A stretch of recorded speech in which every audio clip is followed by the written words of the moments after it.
कोई फ्रैक्शन हो जिसमें नीचे लीनियर हो, तो उसको ब्रेक करने के लिए यानी इसको अलग अलग करने के लिए तुम्हें क्या करना होगा, इस लीनियर फैक्टर को कांस्टेंट a के नीचे लिख लेना है और दूसरे फैक्टर को कांस्टेंट b के नीचे लिख लेना है। ठीक है, एक तो फॉर्मेट ये हो गई।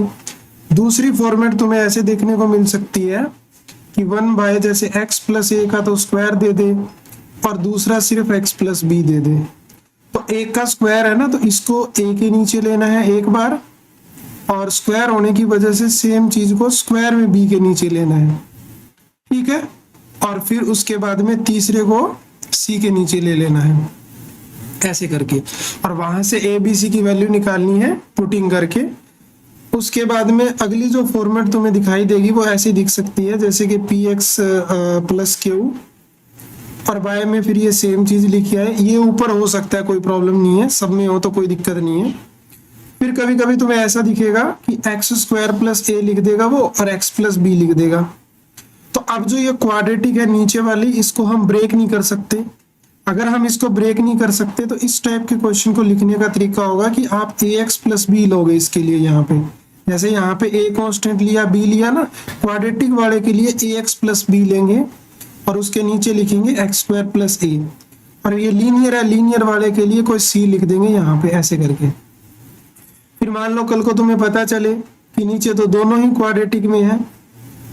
अगर दोनों ही क्वाड्रेटिक में तुम्हें मिले, जैसे कि एक्स स्क्वायर प्लस ए मिल जाए और एक्स स्क्वायर प्लस बी मिल जाए, और तुम नीचे वाले को लीनियर बना नहीं सकते क्योंकि प्लस वाले को तोड़ा नहीं जा सकता, तो इस सिचुएशन में पहले क्वाड्रेटिक फैक्टर के लिए क्या लिखेंगे, ए एक्स प्लस बी लिखेंगे और नीचे उसी फैक्टर को लिख देंगे एक्स स्क्वायर प्लस ए। उसके बाद में दूसरे के लिए सी एक्स प्लस डी लिखेंगे, तो यहाँ पे ओवरऑल 4 कांस्टेंट आएंगे। तो यही पूरा का पूरा इस टाइप में टूट जाएगा। सर ये समझ नहीं आ रहा क्या करवा रहे हो, इसके ना आगे इंटीग्रेशन लगा होता है और वो बोलेगा इसका इंटीग्रेशन करना है, तो इसका इंटीग्रेशन हम नहीं कर सकते, इसीलिए हम क्या करते हैं, इसको ऐसे तोड़ देते हैं, ये इसका और इसका।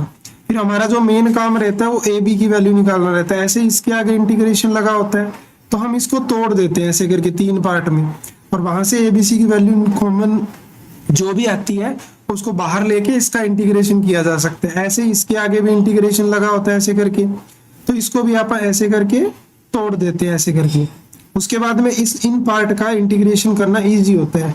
सेम टू सेम इसके आगे भी इंटीग्रेशन लगा होगा तो इसको भी ऐसे करके अलग अलग कर देंगे और वहां से ए बी सी की जो है वो वैल्यू निकाल लेंगे। ठीक है, तो ये एक ओवरव्यू था, एक बार तुम देखना क्वेश्चन, एक बार चैप्टर पूरा हो जाएगा तो मैं इससे रिलेटेड क्वेश्चन भी जो है वो क्लास में करवा दूंगा।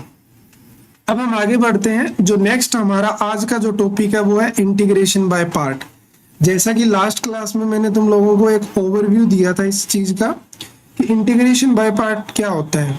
जैसे आप लोगों ने डेरिवेटिव किया था u इंटू वी फंक्शन का, अगर मैं याद करवाऊं आप लोगों को, तो मान लो कि हमें डेरिवेटिव करना है u इंटू वी का, तो कैसे किया करते थे, u को सेम रख लेते थे, v का डेरिवेटिव कर देते थे विद रिस्पेक्ट टू x, फिर v को सेम u का डेरिवेटिव कर देते थे ऐसे करके।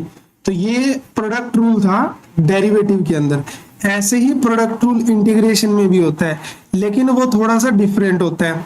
कहता है मान लो कि आपके पास u एंड v दो डिफरेंट फंक्शन है कोई भी एक सिंगल वेरिएबल x की, then the integral of the product of these two function क्या होगा, ये फॉर्मूला है u इंटू वी। तो इसमें फर्स्ट मानेंगे एक को और दूसरे को सेकंड मान लेंगे। तो फर्स्ट एज इट इज रहता है, सेकंड का इंटीग्रेशन होता है, माइनस में इंटीग्रेशन फर्स्ट का डेरिवेटिव इंटीग्रेशन सेकंड का ओवरऑल dx, यानी ये इंटीग्रेशन दोनों पे है।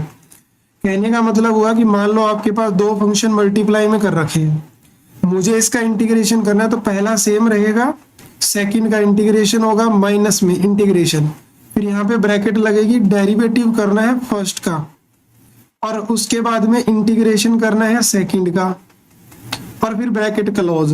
तो इसका जो डेरिवेटिव और इसका इंटीग्रेशन, फिर ये इंटीग्रेशन जो है इस पूरे के ऊपर है। आई बात समझ में।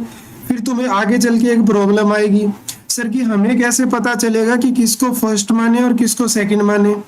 तो इसके लिए एक होता है फॉर्मूला, उस फॉर्मूले का नाम होता है आइलेट। आइलेट का मतलब होता है कि फर्स्ट आपको इनवर्स मानना है, फिर लोगरिथम को पहला मानना है, फिर अलजेब्रिक को पहला, फिर ट्रिग्नोमेट्री को पहला और फिर एक्सपोनेंट का पहला। यहाँ सारा कुछ लिखा हुआ है लेकिन फिर भी मैं लिख देता हूँ। आई का मतलब होगा इनवर्स फंक्शन पहले माना जाएगा, लॉग एल का मतलब होगा लोगरिथम पहला माना जाएगा, अलजेब्रा ए फॉर अलजेब्रा, तो अलजेब्रा जितने भी फंक्शन आएंगे, गलत लिख दी ना स्पेलिंग, एक सेकंड, अलजेब्रा में जितने भी जो होंगे वो फर्स्ट माने जाएंगे as compare to trigonometry, T for trigonometry और ई फॉर एक्सपोनेंट। अब तुम्हें समझ नहीं आ रहा होगा कि पहला कौन सा दूसरा कौन सा, सर समझ नहीं आया कैसे मानेंगे। जैसे मान लो मैंने एक क्वेश्चन लिखा x इंटू साइन एक्स, तो यहाँ दो में से आइलेट के फॉर्मूले में कौन पहले आता है, ये अलजेब्रा और ये ट्रिग्नोमेट्री है, तो a पहले आता है या t पहले आता है, तो a पहले आता है, तो यानी ये फंक्शन फर्स्ट रहेगा, ये सेकंड फंक्शन रहेगा। कल को ऐसा लिखा आ जाए e की पावर x और log x, मुझे इसका इंटीग्रेशन करना है, तो पहले आप चेक करो ये एक्सपोनेंट है मतलब e है और ये l है, तो पहले e आता है या पहले l आता है, तो पहले l आता है, तो ये फंक्शन तुम्हारा फर्स्ट रहेगा और ये फंक्शन सेकंड माना जाएगा इंटीग्रेशन के ड्यूरिंग। तो ये फॉर्मूला था। उसके बाद में एक इंपॉर्टेंट चीज आती है कि if the integrand contain a logarithm और inverse trigonometric function and the second function is not given. कल को तुम्हें इंटीग्रेशन के अंदर इनवर्स मिल जाए, जैसे सिर्फ साइन इनवर्स लिखा हुआ और कुछ नहीं लिखा हुआ, और इसका तुम लोगों को इंटीग्रेशन करना है, तो इसके पास सेकंड फंक्शन तो है ही नहीं, तो इनवर्स और लोगरिथम दो ही चीजों पे ये रूल काम करेगा। इनवर्स और लोगरिथम में यहाँ अगर कुछ नहीं होगा तो सेकंड को आप वन मानोगे, तो दो फंक्शन हो गए। अब वन तो कंसीडर होता है जी अलजेब्रा में, क्यों, क्योंकि वन को लिखा जा सकता है x की पावर 0, तो ये अलजेब्रा है, तो ये a है और ये l है, तो पहले a और l में कौन आता है, l पहले आता है, तो ये फंक्शन फर्स्ट रहेगा और इसको सेकंड माना जाएगा। ऐसा ही इनवर्स वाले में करना है, यहाँ पे भी देखो इनवर्स पहले आता है, आई पहले आता है, तो ये फर्स्ट फंक्शन होगा और वन वाला फंक्शन सेकंड होगा।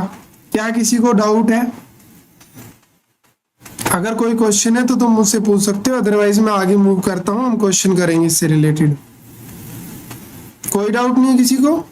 फिर ये भी इंपॉर्टेंट है कि रूट साइन एक्स का कोई डेरिवेटिव होता ही नहीं। क्या बोल रहे हो?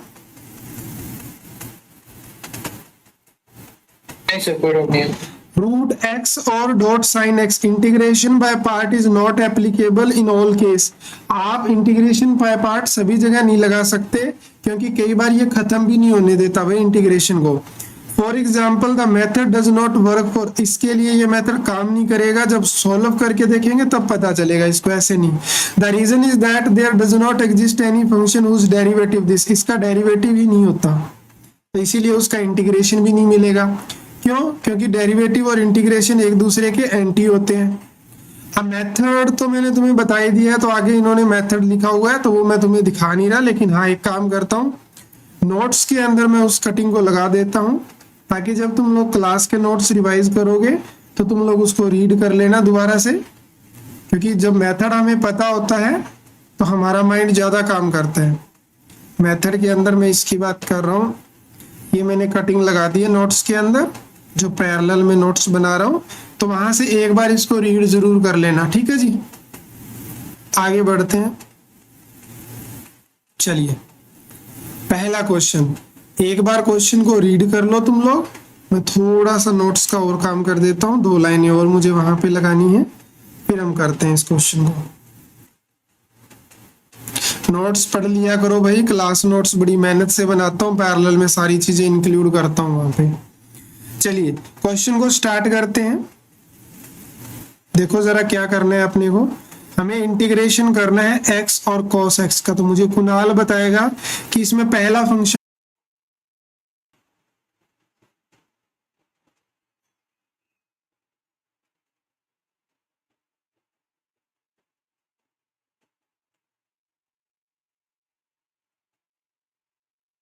दो मिनट देना मेरे को तुम लोग।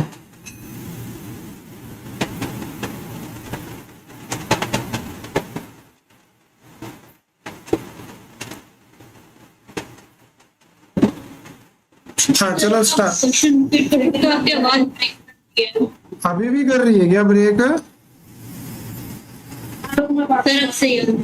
ठीक है, तो क्या रिपीट कर रहे हैं, कहाँ तक समझ आ गया था? मैं लास्ट टाइम मैंने ये बोला था कि मुझे कुणाल बताएगा कि पहला कौन फंक्शन होगा और सेकंड कौन होगा इसमें से।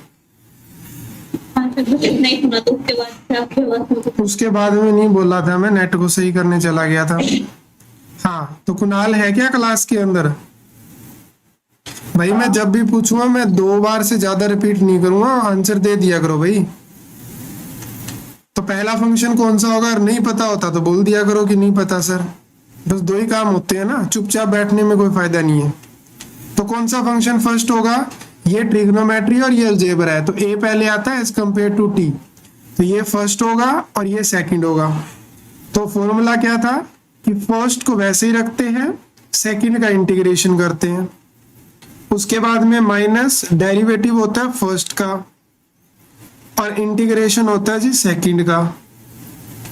ठीक है जी, और यहाँ पे 2 बार dx लगेगा क्योंकि ये dx इसका था, इस इंटीग्रेशन का भी एक dx और आएगा बाहर। अब यहाँ पे मुझे बताओ कि कोस का इंटीग्रेशन क्या होता है? कोस का डेरिवेटिव तो साइन माइनस साइन होता था, तो कोस का इंटीग्रेशन क्या हो जाएगा? प्लस का साइन। माइनस में x का डेरिवेटिव 1 होगा, कोस का हो जाएगा प्लस का साइन और dx। फिर से कर दो, x और साइन x, अब ये 1 है तो 1 तो कांस्टेंट है, मल्टीप्लाई होके साइन x आएगा और साइन x का माइनस का cos होगा तो प्लस cos हो जाएगा और प्लस में c आ जाएगा। तो ये इस क्वेश्चन का जो है वो इंटीग्रेशन निकल के आ गया, x साइन x माइनस में cos x। मैंने कुछ गड़बड़ कर दी क्या?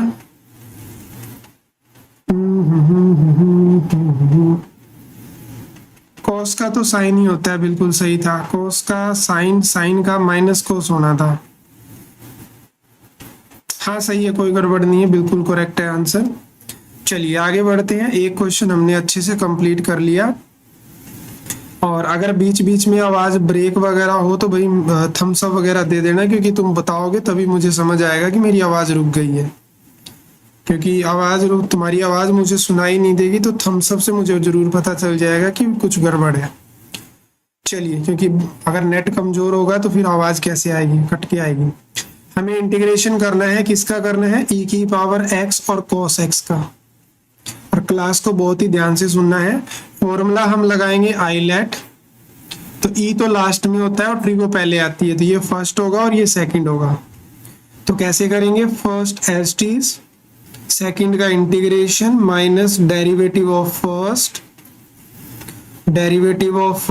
इंटीग्रेशन ऑफ सेकंड dx, और एक बड़ा dx और लगाना है इस वाले बाहर वाले इंटीग्रेशन के लिए।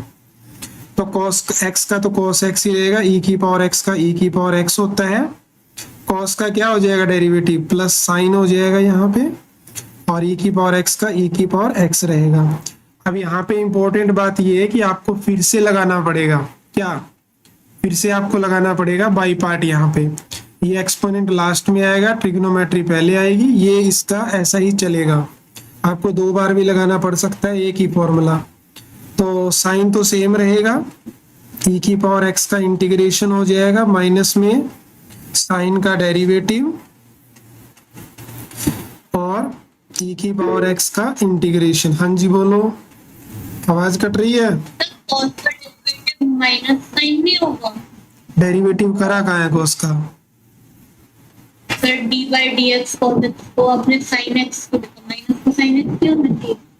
तो कर तो दिया, इस माइनस को चेंज तो कर दिया मैंने। अच्छा ओके। हाँ, उसके बाद में ये बाहर आ जाएगा, तो ये बनेगा cos x और e की पावर x प्लस ये sin x और साथ में e की पावर x। यहाँ से ये डेरिवेटिव अगर मैं करता हूँ साइन का तो cos x हो जाएगा और e की पावर x का e की पावर x और dx आ जाएगा।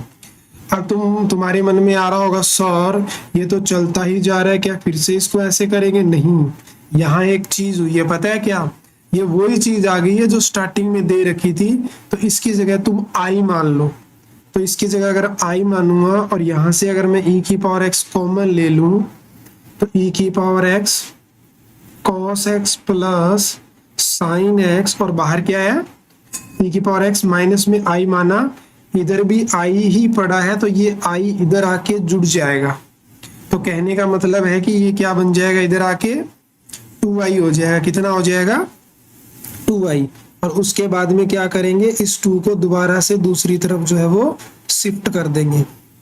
तो यानी जो हमारा क्वेश्चन था आई, उसकी वैल्यू आ गई 1/2 cos x plus sign x और इनटू में e की पावर x।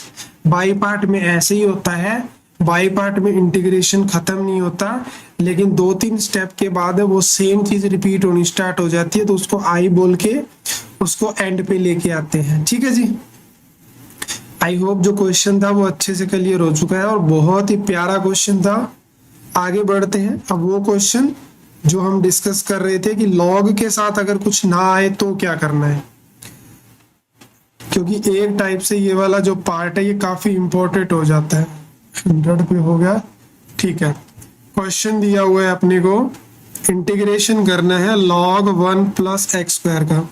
जैसा कि अपने को पता है कि जब log के साथ कुछ नहीं दिया होता तो उसके साथ 1 को कंसिडर करना है, और 1 किस में कंसिडर होता है, अलजेब्रा में कंसिडर होता है, और आई लेट में एल पहले आता है एज कंपेयर टू अलजेब्रा। तो एल पहले आता है तो ये फर्स्ट होगा और ये सेकंड होगा, तो पहले को सेम रखना होता है और दूसरे का इंटीग्रेशन करना होता है। अब मैं एक लाइन में खत्म कर रहा हूँ, वैसे मैं लिख ही देता हूँ, चलो अभी तुम्हारी प्रैक्टिस इतनी हुई नहीं है। 1 dx माइनस में derivative of first, 2-3 bar formula लिखूंगा तो तुम्हें याद हो जाएगा, और इंटीग्रेशन सेकंड का यानी 1 dx। अब मुझे बताओ इसका क्या बनेगा, 1 का x हो जाएगा तो x इंटू में क्या आएगा, log 1 प्लस एक्स स्क्वायर आएगा, माइनस में log का डेरिवेटिव क्या होगा 1/1 प्लस एक्स स्क्वायर, और एक्स स्क्वायर का भी करना होता है क्या, बताना जरा एक्स स्क्वायर का भी होगा क्या।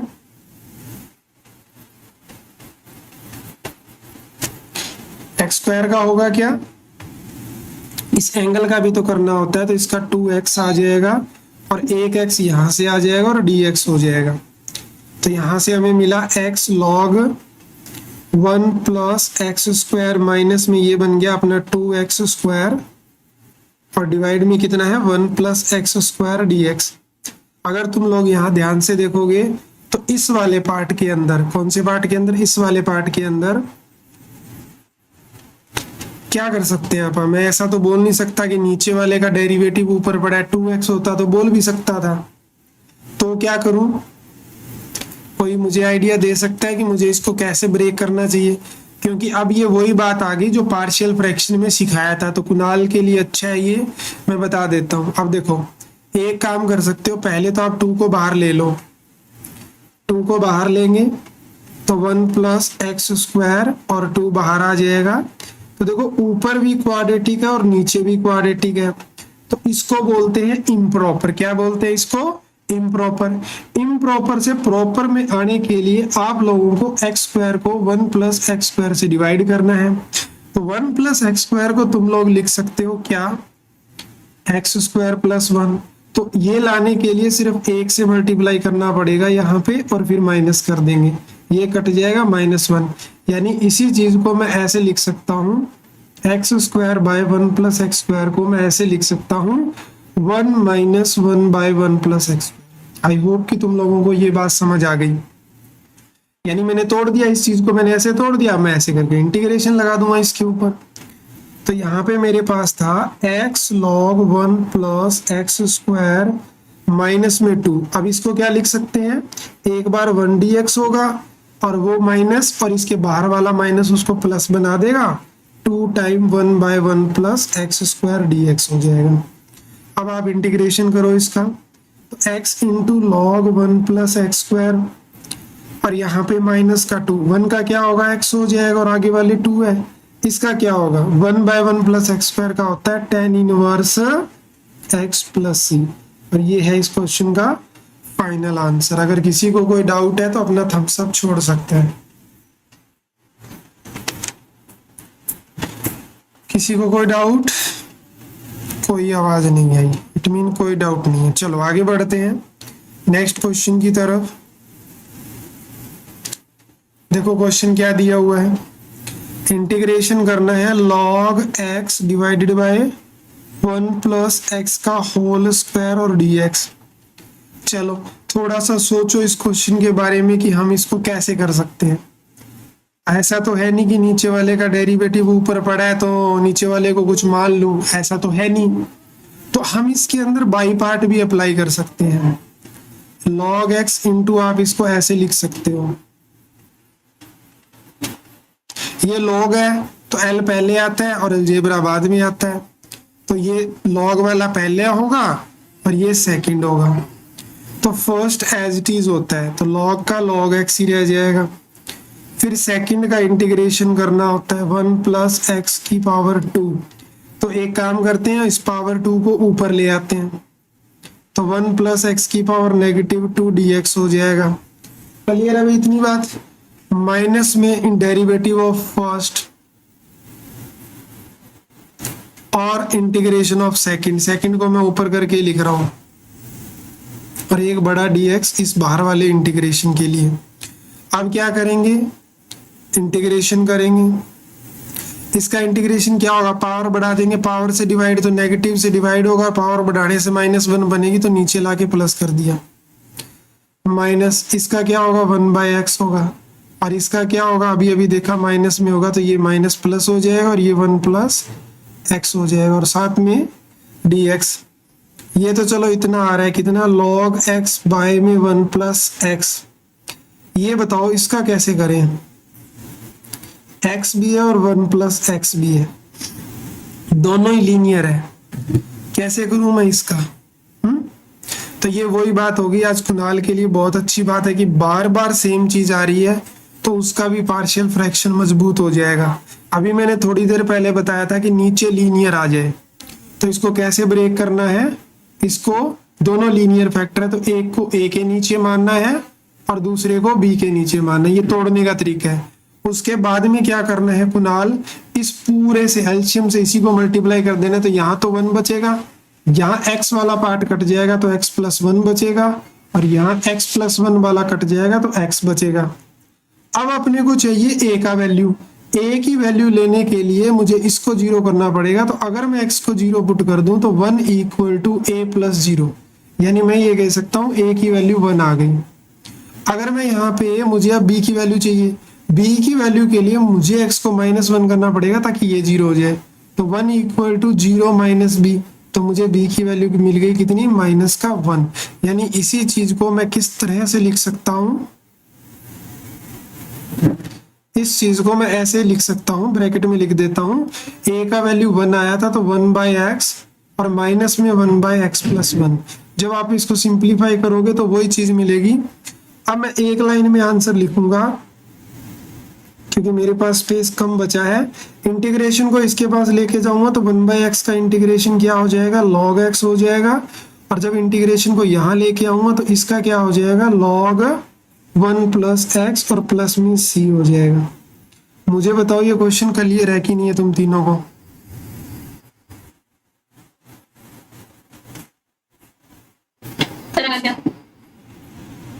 हाँ भी कुणाल,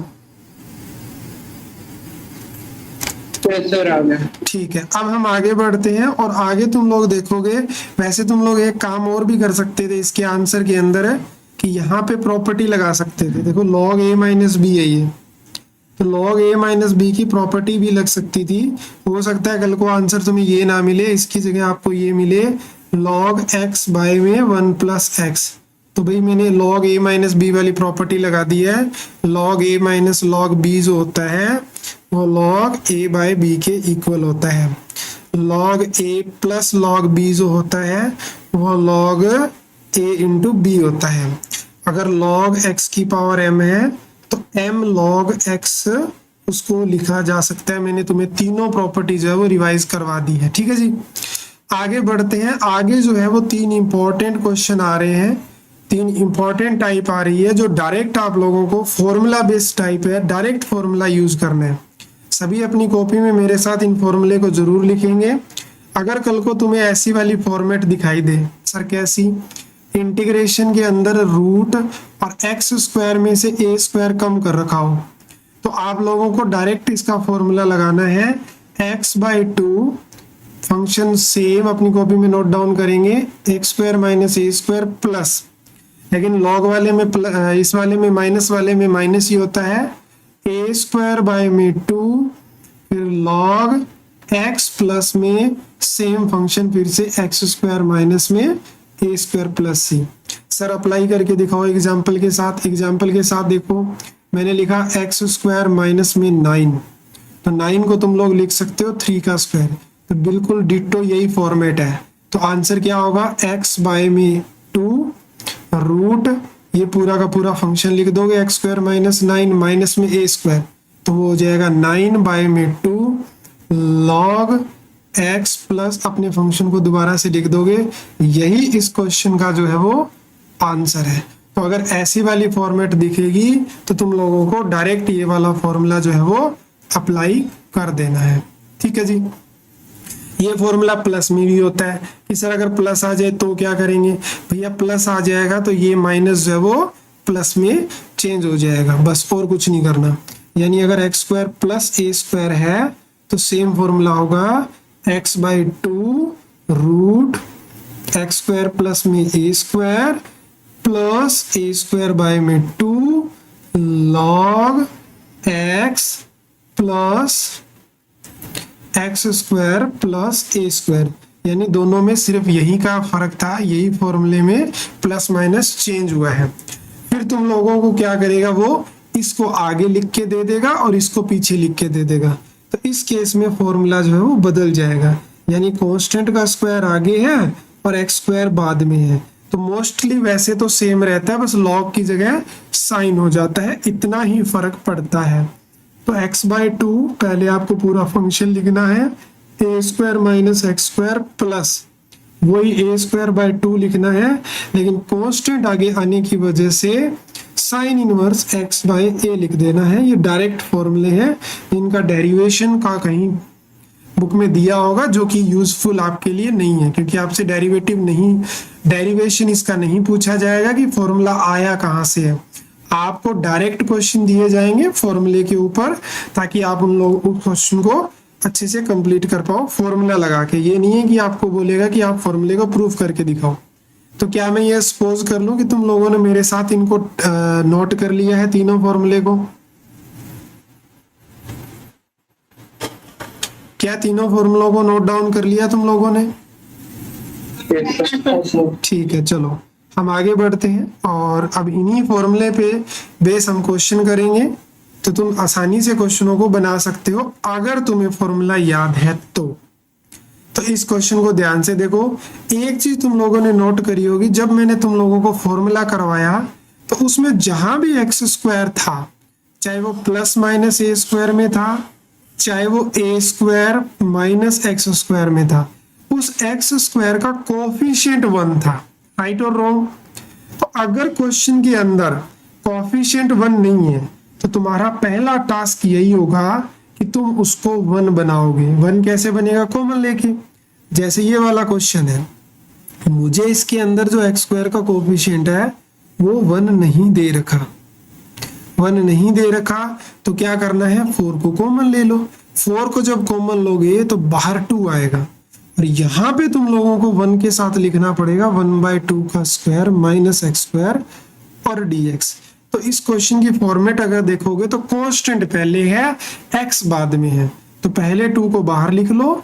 इसका फॉर्मूला क्या बताया था मैंने, x/2, फिर पूरा का पूरा फंक्शन लिख दो 1/4 माइनस एक्स स्क्वायर, फिर माइनस में a स्क्वायर। तो a का वैल्यू कितना है यहाँ पे, 1/2 है, तो इसका स्क्वायर कितना होगा 1/4, और उसके नीचे 2 भी होता है। और फिर sine inverse x by A, x ही है, a की वैल्यू 1/2 है, तो 2 जो है ऊपर आ जाएगा प्लस का c। तो इसका जो आंसर बन रहा है वो 2 को अंदर लेके जाऊं तो x, और ये 1/4 लेना चाहो तो कॉमन ले सकते हो, 1/4 को एलसीएम मल्टीप्लाई करके ये बन जाएगा जी 1/8, और जब ये आएगा तो 4 आएगा, और आखिरी का जो आ रहा है ये 2 ऊपर चला जाएगा तो 2x हो जाएगा, और प्लस में क्या आ जाएगा, c आ जाएगा। मुझे बताओ क्या कोई डाउट है इस क्वेश्चन के अंदर? एक लवली सवाल था, इसमें तुम लोग इसको अंदर भी मल्टीप्लाई करके 4 बाहर ले सकते थे, तो ये चीज x/2 और थोड़ी सी सुंदर और ब्यूटीफुल बन जाएगी लिखने के अंदर, ऐसा भी तुम लोग कर सकते थे। किसी को कोई डाउट? अगर नहीं है तो आगे बढ़ते हैं। लेकिन तुम लोगों ने मुझे ये नहीं बताया कि सर आपने फॉर्मूले में थोड़ी सी गड़बड़ करी। फॉर्मूले में यहाँ पे प्लस आता है, इट मीन तुम ध्यान नहीं दे रहे हो अच्छे से क्लास के अंदर, तुम लोगों ने फॉर्मूला नहीं देखा जो तुम्हारी कॉपी में लिखा हुआ था। क्यों नहीं देखा भाई तुम लोगों ने, है एक्टिव होके नहीं पढ़ रहे हो तुम, इंटीग्रेशन चैप्टर अटेंटिव होके पढ़ना पड़ता है। नेक्स्ट क्वेश्चन देखो, या ये सोचते हो कि कोई और बता देगा, मैं चुप बैठा हूं, क्यों मेरी एनर्जी वेस्ट करूं बोल के। यहाँ देखो एक्स स्क्वायर के नीचे 9 है, अच्छा नहीं है ये बिल्कुल भी, कॉमन ले लो इसमें से, तो 9 यहाँ आएगा, तो 9 प्लस एक्स स्क्वायर हो जाएगा, बाय में 9 होगा। अब 9 रूट के अंदर है, तो 9 को बाहर लोगे तो 1/3 बाहर आ जाएगा। तो कांस्टेंट तो इसमें भी पहले ही दिख रहा है, लेकिन इसको बाद में बनाया जा सकता है, ये तुम्हें कंफ्यूज करने के लिए दिया गया है।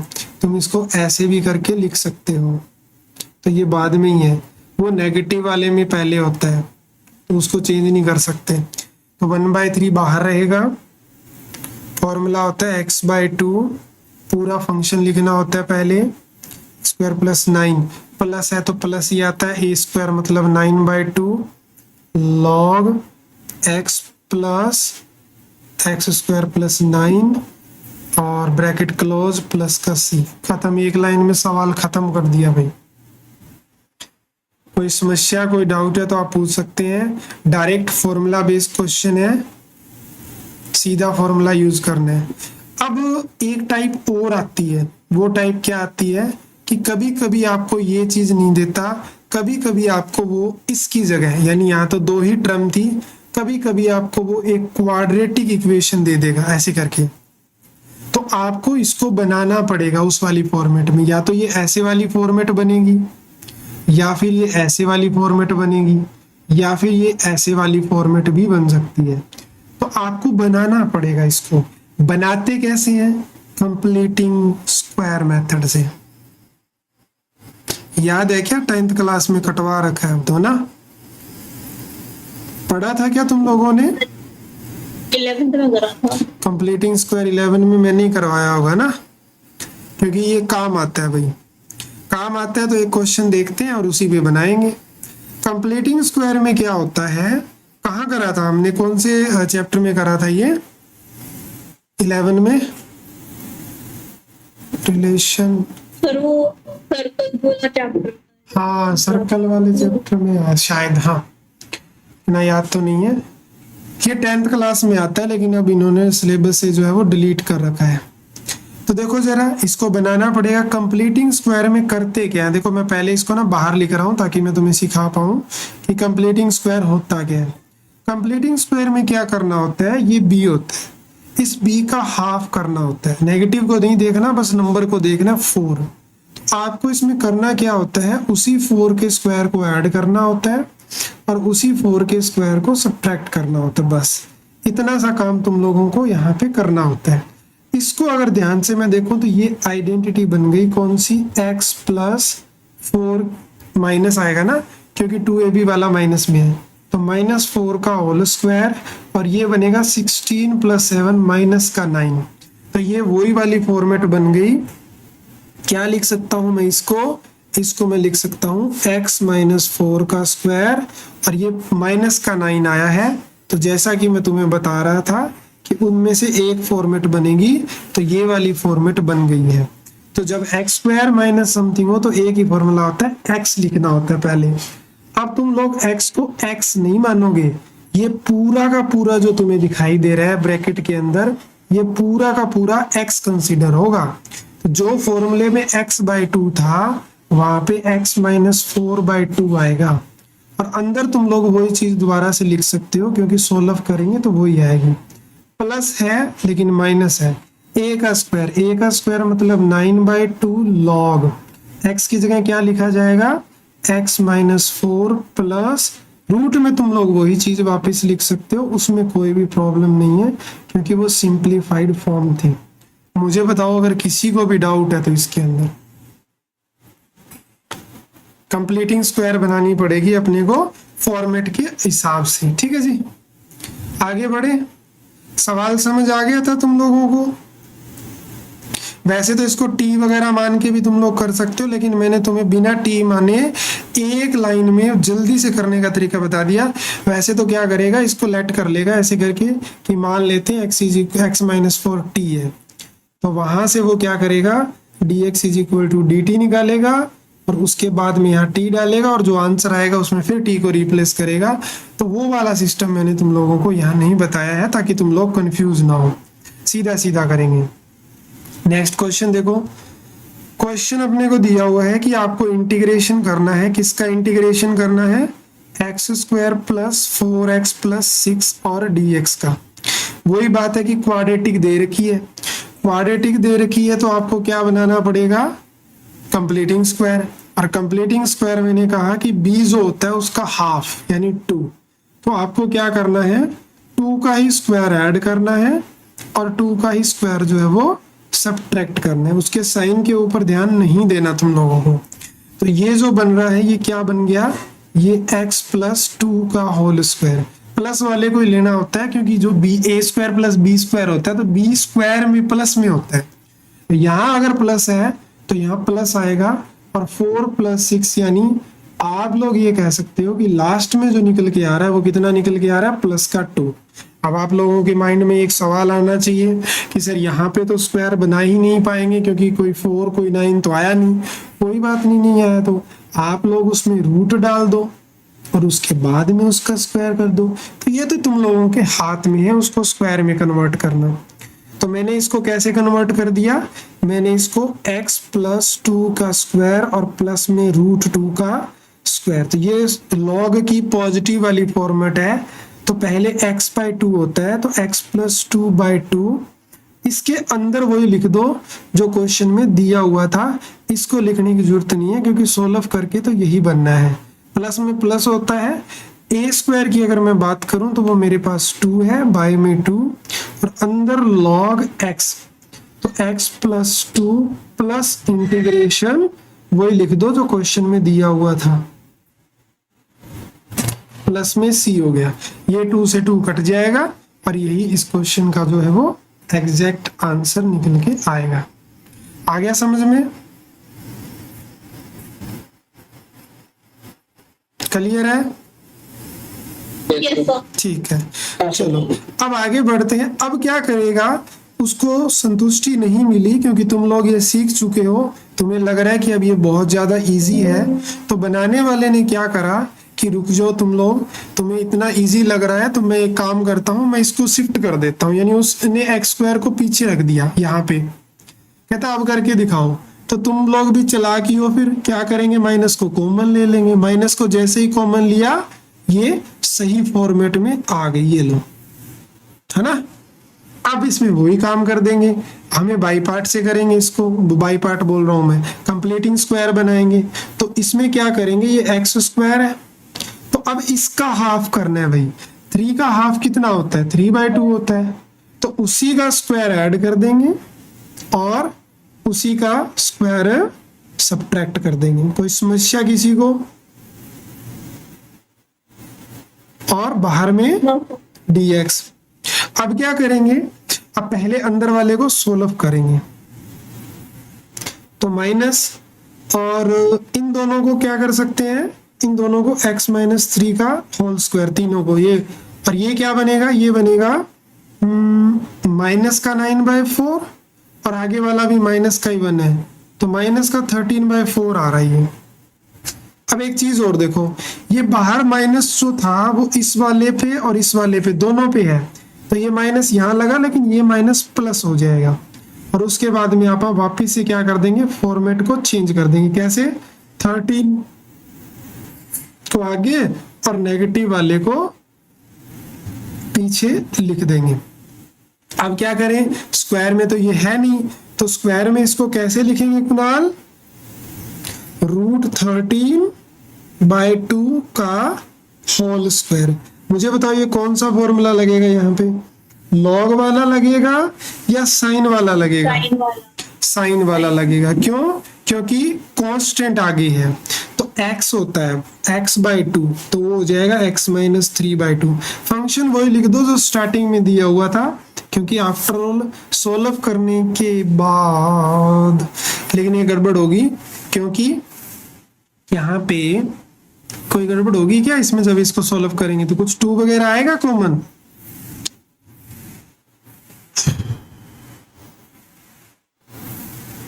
अगर मैं इसको सिंपलीफाई करूं तो वही बनेगा ना, 2 तो नहीं आएगा नीचे। ओपन करेंगे ये कट जाएगा, फिर वही, हाँ वही आएगा सेम, कोई टेंशन लेने की जरूरत नहीं है। और उसके बाद में प्लस a का स्क्वायर, भाई a का स्क्वायर यही था 13/4, बाय में 2 होता है तो 8 हो जाएगा। साइन इनवर्स x की वैल्यू जो है वो x-3 है, और जो a की वैल्यू है, क्योंकि x/a होता है, वो इतनी है तो 2 ऊपर आ जाएगा और √13 नीचे, और प्लस का इंटीग्रेशन कांस्टेंट c हो जाएगा। तो इसने भी क्या करा, इसने क्वेश्चन को पलट के लिख दिया। तो हम भी बड़े तेज थे, हमने कॉमन पहले माइनस को बाहर लेके अपनी पुरानी वाली फॉर्मेट वापस ले आए, और उसके बाद में हमने इसको उसी पैटर्न पे निपटा डाला। उसके बाद में अब आते हैं एक नई प्रॉपर्टी पे। देखो भैया, इंटीग्रेशन में फॉर्मूले बहुत हैं, मैं कोशिश करूंगा कि मैं सारे फॉर्मूले करवा पाऊं याद तुम लोगों को, इसीलिए मैं फॉर्मूला वाइज क्वेश्चन करवाता हूँ। अब हमने इतने क्वेश्चन कर लिए कि वो तीनों फॉर्मूले जो है वो हमारे माइंड में अच्छे से सेट हो गए। Next property, very very important property, कि अगर तुम लोगों को ऐसा दिखाई दे कि बाहर एक्सपोनेंट लिखा हो, अंदर 2 फंक्शन हो जिसमें से एक फंक्शन दूसरे फंक्शन का डेरिवेटिव हो, ये इसका डेरिवेटिव है, तो आप लोगों को ज्यादा सरदर्दी नहीं लेनी, डायरेक्ट आप लोगों को एक्सपोनेंट और वो फंक्शन की प्रोडक्ट लिख देनी है, बस खत्म कहानी। Exponent into function f of x plus c, यही इस क्वेश्चन का इंटीग्रेशन होगा। बट मेन पॉइंट ये रहेगा कि इसको आइडेंटिफाई करना क्वेश्चन के अंदर, कि अच्छा सर ये दिया हुआ था तभी हम ये अप्लाई कर सकते हैं। अगर आइडेंटिफाई ही नहीं कर पाओगे तो क्वेश्चन कैसे होगा। तो ये माइंड में हमारे चलना चाहिए पैरेलल में, कि अच्छा ये भी एक प्रॉपर्टी थी, जब ex अगर बाहर हो तो एक बार चेक कर लेते हैं कि कहीं वो प्रॉपर्टी तो ना दे रखी हो। जैसे ये वाला क्वेश्चन, जैसे ही हम लोगों को बाहर e की पावर x दिखेगा, हम चेक करेंगे कि अच्छा साइन x है और ये साइन x का डेरिवेटिव होता है, क्या बात है। इस क्वेश्चन का डायरेक्ट आंसर होगा e की power x sine x plus में c। और ये क्वेश्चन MCQ में तुम लोगों को देखने को मिल सकता है, क्योंकि एक ही लाइन का जो है क्वेश्चन है ये। तो छोटे मोटे क्वेश्चन तो फिर MCQ में ही आते हैं। तो ये एक इंपॉर्टेंट प्रॉपर्टी थी, मैं रिक्वेस्ट करूंगा कि तुम लोग इसको एक बार अपनी कॉपी में नोट डाउन कर लो। आई होप कि तुम लोगों ने इस प्रॉपर्टी को नोट डाउन कर लिया।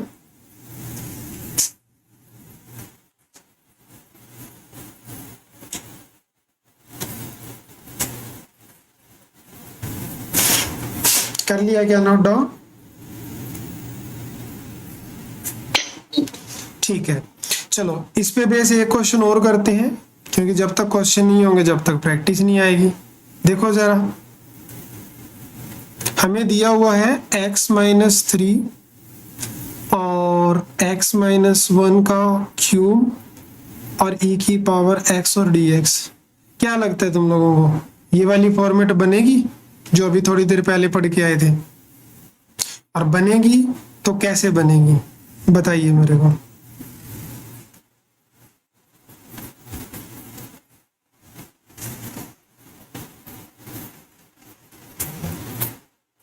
बनेगी तो कैसे बनेगी, मैं 1 मिनट में आता हूं, तुम लोग सोचो इसके बारे में।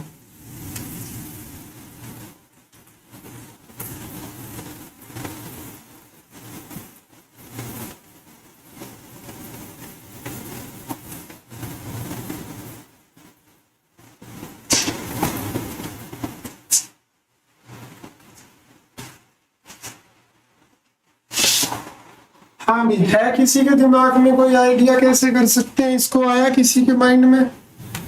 क्या फॉर्मेट बन सकती है? बिल्कुल बन सकती है।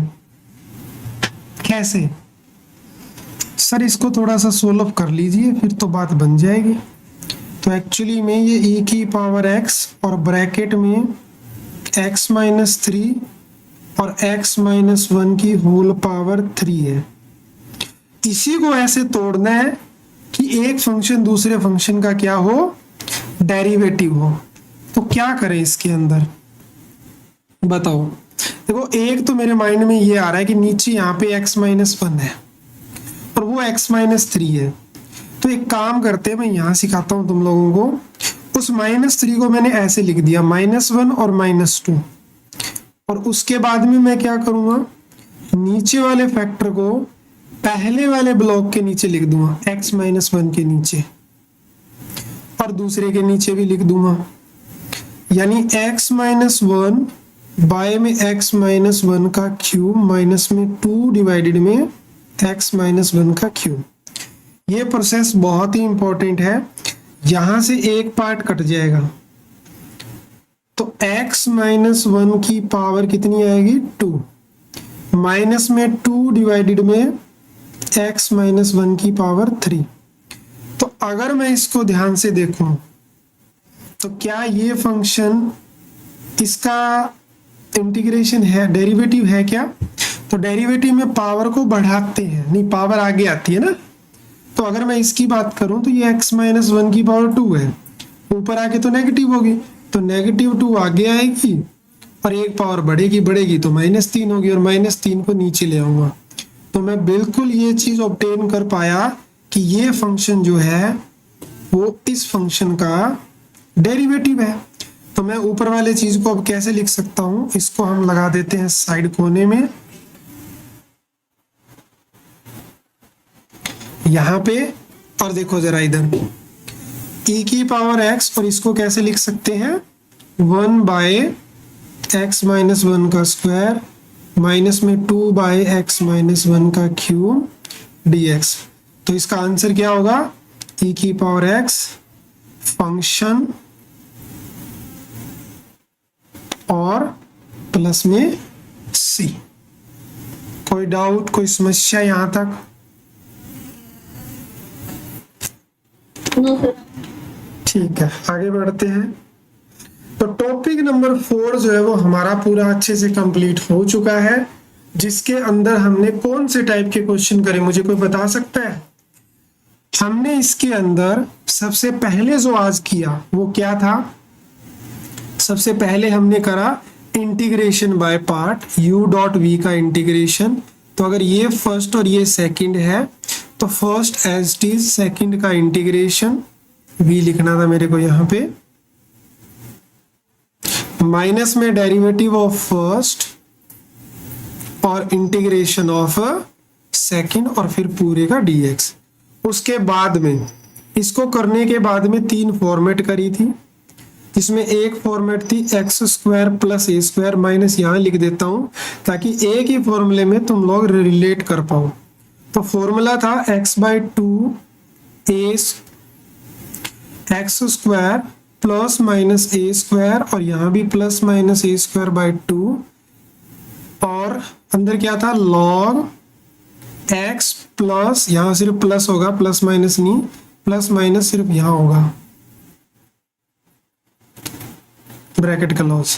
उसके बाद में दूसरा फॉर्मूला हमने ये करा कि अगर वो हमें कांस्टेंट पहले दे दे और फंक्शन x जो है वो बाद में दे दे, तो इसका फॉर्मूला था x/2 integration a² minus x² plus a²/2 sine inverse x/a plus c। उसके बाद में मैंने तुम लोगों को ये बताया कि अगर अंदर क्वाड्रेटिक दे दे ax² plus bx plus c, तो हमारा जो मेन पॉइंट इसमें रहेगा करने का वो रहेगा सबसे पहले कंप्लीटिंग, यानी उन लोगों ने अपना काम थोड़ा सा बढ़ा दिया। तो इसमें हम क्या करेंगे, पहले कंप्लीटिंग स्क्वायर बनाएंगे और उसके बाद में हम इसको आगे जो है वो सॉल्व करेंगे। उसके बाद में जो लास्ट प्रॉपर्टी मैंने तुम लोगों को बताई है वो है e की पावर x, और अगर अंदर फंक्शन और प्लस में, एक बार मुझे बताना प्लस था या माइनस था, प्लस था ना, प्लस में अगर f ऑफ x, हाँ, और बाहर अगर dx है तो e की power x f of x plus c जो है वो डायरेक्ट हो जाएगा। तो मैंने तुम लोगों को इसमें एक क्विक रिवीजन भी दे दी है कि हमने यहाँ पे क्या क्या देखा है। ठीक है जी, चलिए अब आगे बढ़ते हैं। टॉपिक नंबर 4 जो है वो हमारा कंप्लीट हो चुका है। अब हम आगे की तरफ बढ़ेंगे, टॉपिक नंबर 6, जिसमें तुम लोगों को क्या करवाऊंगा मैं, डिफाइनाइट इंटीग्रल। क्या करेंगे? Definite integral. यानी अब तक जो तुम लोगों ने क्वेश्चन करे थे उनका जो आंसर था वो एक जनरल आंसर था, उसमें आप लोगों को कुछ भी पर्टिकुलर वैल्यू वगैरह नहीं दे रखी थी। लेकिन अगर इंटीग्रेशन के अंदर आपको लिमिट दे दी जाए ऐसे करके, तो इसको बोलते हैं डिफाइनाइट इंटीग्रल। क्यों बोलते हैं? क्योंकि ये आपको एक पर्टिकुलर फिक्स आंसर देगा। इसीलिए जैसे कि मैंने लिखा 2, लिमिट है 2 से 3 एक्स स्क्वायर पे, तो इसका इंटीग्रेशन क्या होगा? इसका इंटीग्रेशन होगा एक्स क्यूब बाय में 3, और लिमिट यहाँ लिखी जाएगी। तो लिमिट कैसे पुट करते हैं? पहले अपर लिमिट पुट होगी 27/3, माइनस में लोअर लिमिट पुट होती है। तो इस क्वेश्चन का एक पर्टिकुलर फिक्स आंसर आया, दैट इज 19/3। इसीलिए इसको बोलते हैं क्या? डिफाइनाइट इंटीग्रल, यानी आपको एक फाइनाइट वैल्यू देता है। चलिए छोटा सा टॉपिक है बस, क्योंकि क्वेश्चन तो सारे वही होंगे, बस एक एक्स्ट्रा चीज देखने को मिलेगी जो कि यहाँ पे लिमिट रहेगी। तो डिफाइनाइट इंटीग्रल क्या होता है? An integral of the form, जो कि मैंने तुम्हें बताया लिमिट दे देगा a से b f ऑफ x और dx, is known as definite integral where a and b are called lower और upper limit। भाई नीचे वाले को lower बोलोगे और ऊपर वाले को क्या बोल देंगे? एक सेकंड, नीचे वाले को बोलेंगे लोअर लिमिट और ऊपर वाले को बोल देंगे upper limit. is given as if it has an antiderivative f, then its value is the difference between the value of f at the end point f of b minus f of a। कहने का मतलब यही है कि मान लो इसका answer capital f of x आ रहा है, ठीक है, तो इसके अंदर लिमिट कैसे पुट होगी? लिमिट इसमें ऐसे पुट होगी, पहले अपर लिमिट पुट करेंगे, उसमें से लोअर लिमिट वाला कम कर देंगे। ये वही सिचुएशन है कि मान लो मेरे पास दो डिस्टेंस है ऐसे करके, एक डिस्टेंस यहाँ से लेके यहाँ तक है वो b है, और एक यहाँ से लेके यहाँ तक a है, और मुझे यहाँ से आगे वाली निकालनी है। तो कैसे निकालूंगा?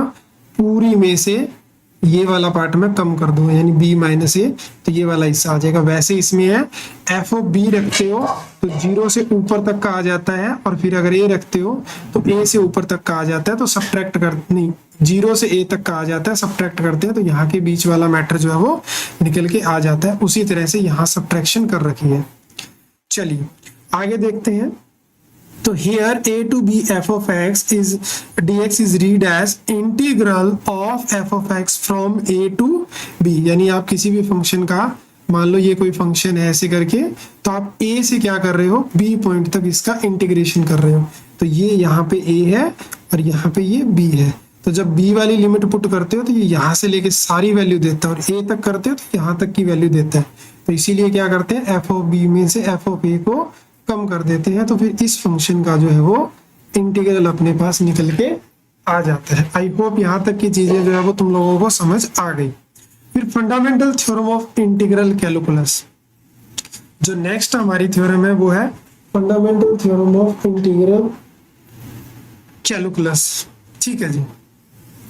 तो fundamental theorem of integral calculus is a connection between indefinite integral and definite integral. It make the definite integral as a practical tool for the science and engineering। यानी ये जो फंडामेंटल थ्योरम है ये डिफाइनाइट को finite से interlink कर देती है, जिससे कि हम इसको जो अपनी साइंस होती है और इंजीनियरिंग होती है वहां पे इसको यूज कर पाए। एरिया वगैरह निकालने के लिए भी इसका हम यूज करते हैं।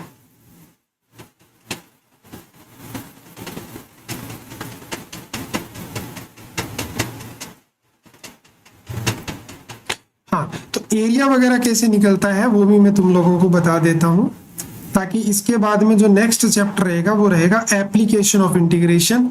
तो उसके अंदर अपने को एरिया ही निकालना है। एक छोटा सा चैप्टर है, प्यारा सा। तो एरिया कैसे निकलता है, जैसे कि space occupied by the curve. मान लो कि आपके पास कोई कर्व है, भाई तुम लोगों को स्क्वायर का तो निकालना आता है, तुम लोगों को रेक्टेंगल का भी निकालना आता है, लेकिन मान लो कि ये 2 पॉइंट है मेरे पास और एक मेरे पास कर्व है, और इस कर्व और इन दोनों पॉइंटों के बीच में ये जो पोर्शन तुम लोगों को दिखाई दे रहा है, मुझे इसका एरिया निकालना है। तो इसका एरिया कैसे निकलता है, ये निकलता है इंटीग्रेशन की हेल्प से। तो मुझे 1 मिनट देना तुम लोग।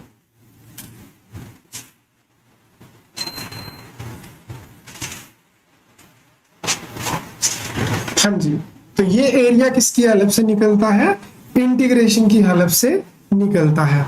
तो कह रहा है कि मान लो कि x एक एनी पॉइंट है क्लोज इंटरवल। क्लोज इंटरवल कौन सा, यहां से लेके यहां तक का जो इंटरवल है उसकी बात कर रहा है। मान लेते हैं उसमें कोई भी एक x पॉइंट है।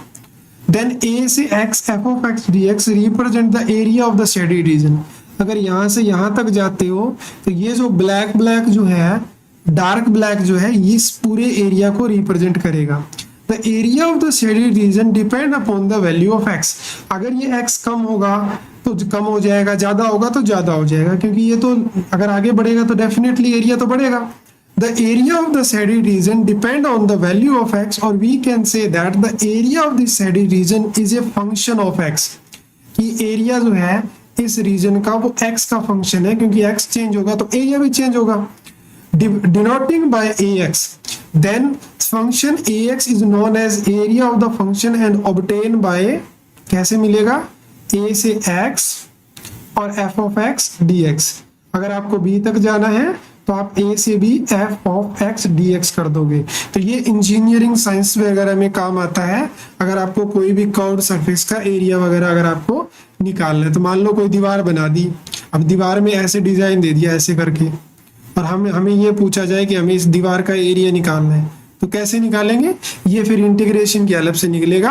हाँ, हम ये जरूर निकाल सकते हैं कि अगर सीधी लाइन पैरेलल ड्रॉ करें तो इस वाले पार्ट का एरिया आ जाएगा, लेकिन ये जो कर्व के अंडर है इसका फिर से प्रॉब्लम हो जाएगी, इसका नहीं निकाल पाएंगे। तो इंटीग्रेशन जो होता है वो भाई एक लाइन में ऐसे ब्रेक वगैरह करने की आपको जरूरत नहीं होती, सीधा फंक्शन डालो और स्टार्टिंग और एंडिंग पॉइंट उसके अंदर डालोगे, ये आपको उस दीवार का जो है एरिया जो दे देगा। ठीक है जी, आगे बढ़ते हैं। First fundamental theorem of integral calculus. Integral calculus की 2 थ्योरम होती है, फर्स्ट फंडामेंटल थ्योरम और सेकंड फंडामेंटल थ्योरम। दोनों को एक साथ देख लेते हैं। f एक फंक्शन है जो कि कॉन्टिन्यूस फंक्शन है, defined on the close interval a, b and ax जो है एरिया है। तो एरिया किसके इक्वल होगा हमेशा, a to b f of x और dx। और ये f of x क्या है, ये वही जो कर्व था ना उसी का फंक्शन है। ये जो ऐसे वाली लाइन थी उस लाइन की इक्वेशन जो है वही हमारा यहाँ पे फंक्शन है। ऐसा तो नहीं है किसी को जाना है, मैं क्लास को 1 आवर और करने वाला हूँ 12 बजे तक। रेडी होके आए हो ना? सर मेरी दूसरी क्लास कब है तुम्हारी दूसरी क्लास? सर 15 है?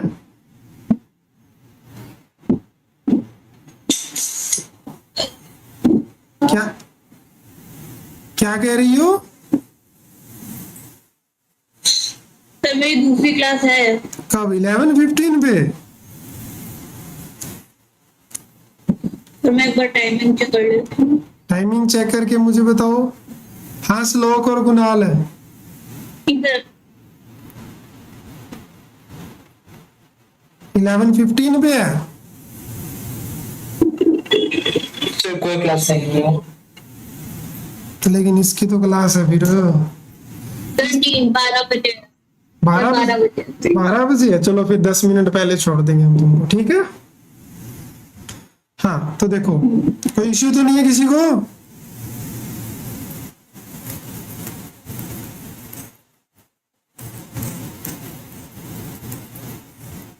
बता देना भाई, इश्यू है तो फिर मैं क्लास को एंड कर दूंगा। फोर्स नहीं है तुम लोगों पे। अगर हाँ कहोगे तो मैं आगे बढ़ता हूं।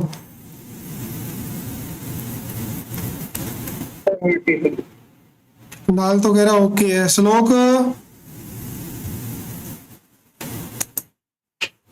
हाँ सर कोई बात नहीं। हाँ माने, अब तुम बताओ। सर मेरे 12 बजे तक क्लास है तो उस हिसाब से सही। 12 बजे क्लास है, 10 मिनट तुम्हें पहले छोड़ देंगे, ठीक है भाई। थोड़ा सा एडजस्ट कर लो, इसी मंथ की तो बात है अपनी। स्टडी अपनी काफी लॉस हुआ है, उसके बाद में तो अपनी रेगुलर क्लासेस होगी, कोई इधर उधर क्लासेस नहीं होगी। चलो देखो, first fundamental theorem of integral calculus में a to B F of x D X था, ये एरिया के लिए। तो यहाँ से अगर मैं डेरिवेटिव करता हूं तो फिर वो a डैश एक्स जो होगा वो एफ ऑफ एक्स के इक्वल आएगा। सेकेंड फंडामेंटल थ्योरम जो कि आप नॉर्मल क्वेश्चन में अप्लाई करोगे कि f be a continue function है defined on a close interval a b and f is an antiderivative of f. तो भाई इसमें क्या होगा, अपर लिमिट पहले रखेंगे फिर लोअर लिमिट रखेंगे, इसको क्या बोलते हैं, सेकेंड फंडामेंटल थ्योरम बोलते हैं। इसका चैप्टर जो होगा वो 8th चैप्टर होगा अपना, और ये जो है ये मैं अभी इसी चैप्टर के अंदर तुम लोगों को क्वेश्चन करवाने वाला हूं, सेकेंड फंडामेंटल थ्योरम के क्वेश्चन।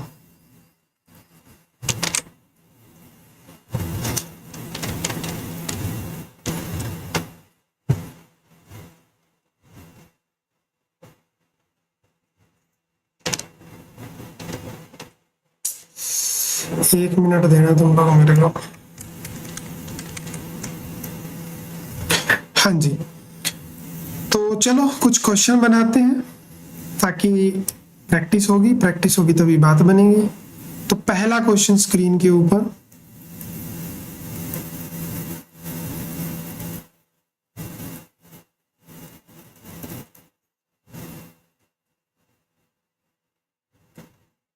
देखो जरा, इवेल्युएट करना है, इंटीग्रेशन इवेल्युएट करना है 0 से pi by 2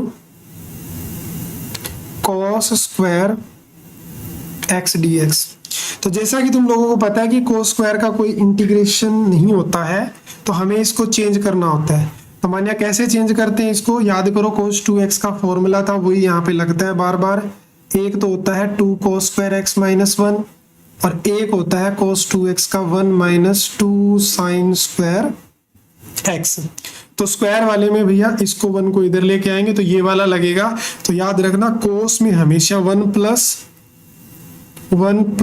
cos 2x by 2 होता है और साथ में dx आ जाएगा, ठीक है।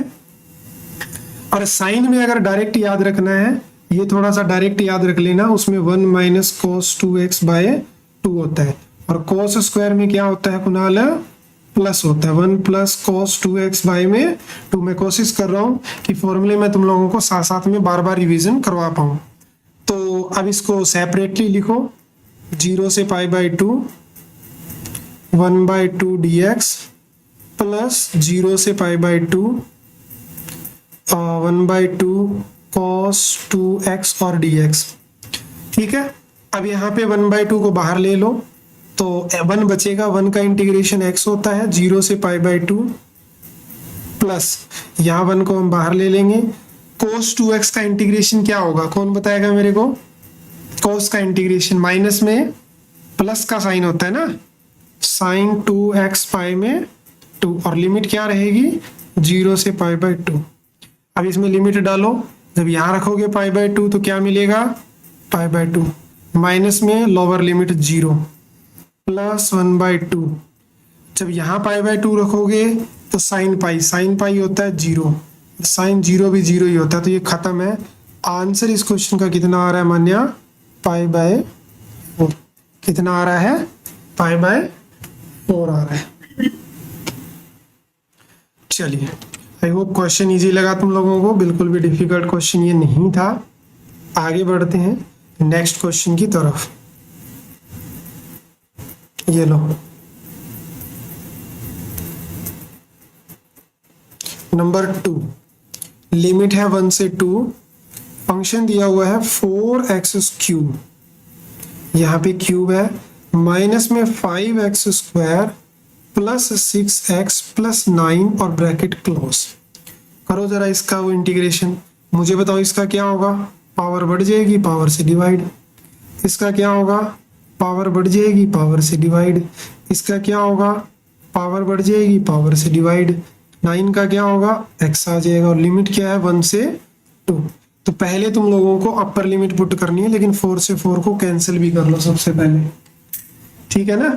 अब अपर लिमिट पुट करो, 2 जब यहाँ पुट करेंगे तो 2 का पावर 4 यानी 16 हो जाएगा 5/3, और 2 की पावर 3 कितना हो जाएगा, 8 हो जाएगा। प्लस में इसको मैं 2 से काट दूंगा तो ये 3 आ जाएगा, और एक्स स्क्वायर में यानी 4 हो जाएगा, प्लस 9 इंटू 18 हो जाएगा। अब 1 डालो इसके अंदर, तो माइनस का 1, ये माइनस माइनस प्लस का कितना हो जाएगा, 5/3 हो जाएगा। ये मेरे को मिलेगा माइनस का 3, ये मिलेगा मेरे को माइनस का 9। अब जरा आप इसको ऐड करके मुझे आंसर दे दो। इतना सा काम तुम कर दो कि इन सबको सोल्व करके मुझे फाइनल आंसर जो है वो अपना अपना बता दो कि क्या आ रहा है।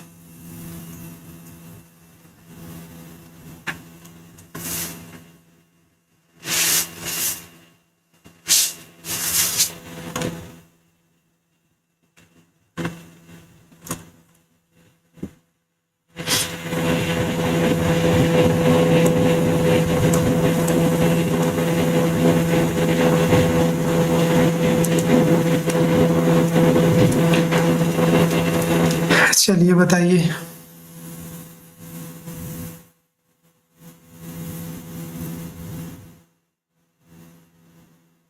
क्या आएगा इसका फाइनल आंसर।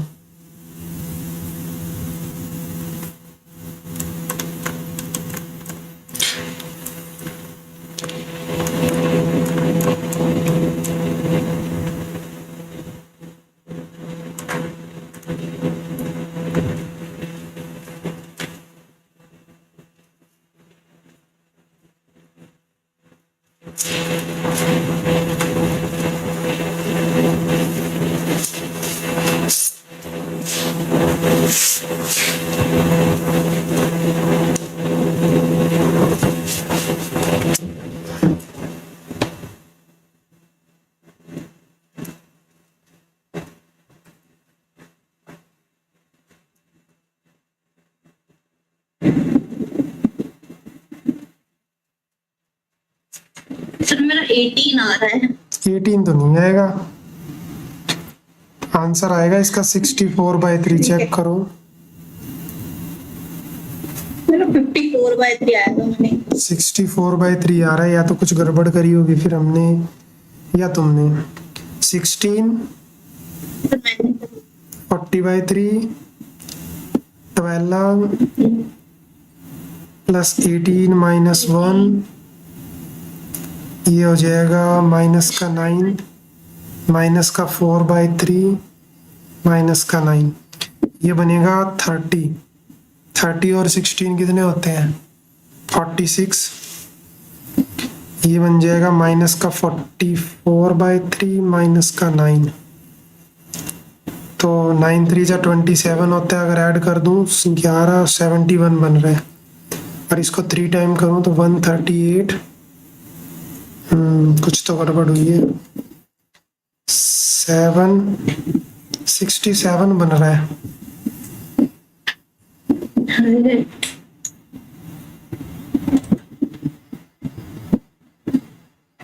नहीं, गड़बड़ मैंने इसमें कर दी, इस 1 को छोड़ दिया मैंने। 18 और 12 कितना बनेगा, 30। 30 और 16 30 और 16 46। 40 में से इस 1 को भी तो कम करना था, तो मुझे 45 लिखना था। 45 का 3 टाइम करूंगा तो 135 होगा। 135 में से 71 को कम करोगे तो 64/3 आएगा। यानी तुम लोगों की कैलकुलेशन भी हिल चुकी है ना। चलो नेक्स्ट वाला क्वेश्चन, इसी का सिमिलर क्वेश्चन। इसमें एक प्रॉपर्टी लगेगी, 1 मिनट का टाइम दे रहा हूँ, बना के देख लो फिर मैं करवाता हूँ।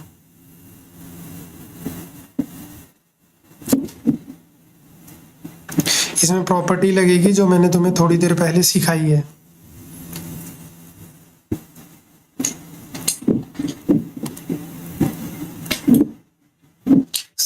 कॉस का डेरिवेटिव माइनस साइन होता है ना,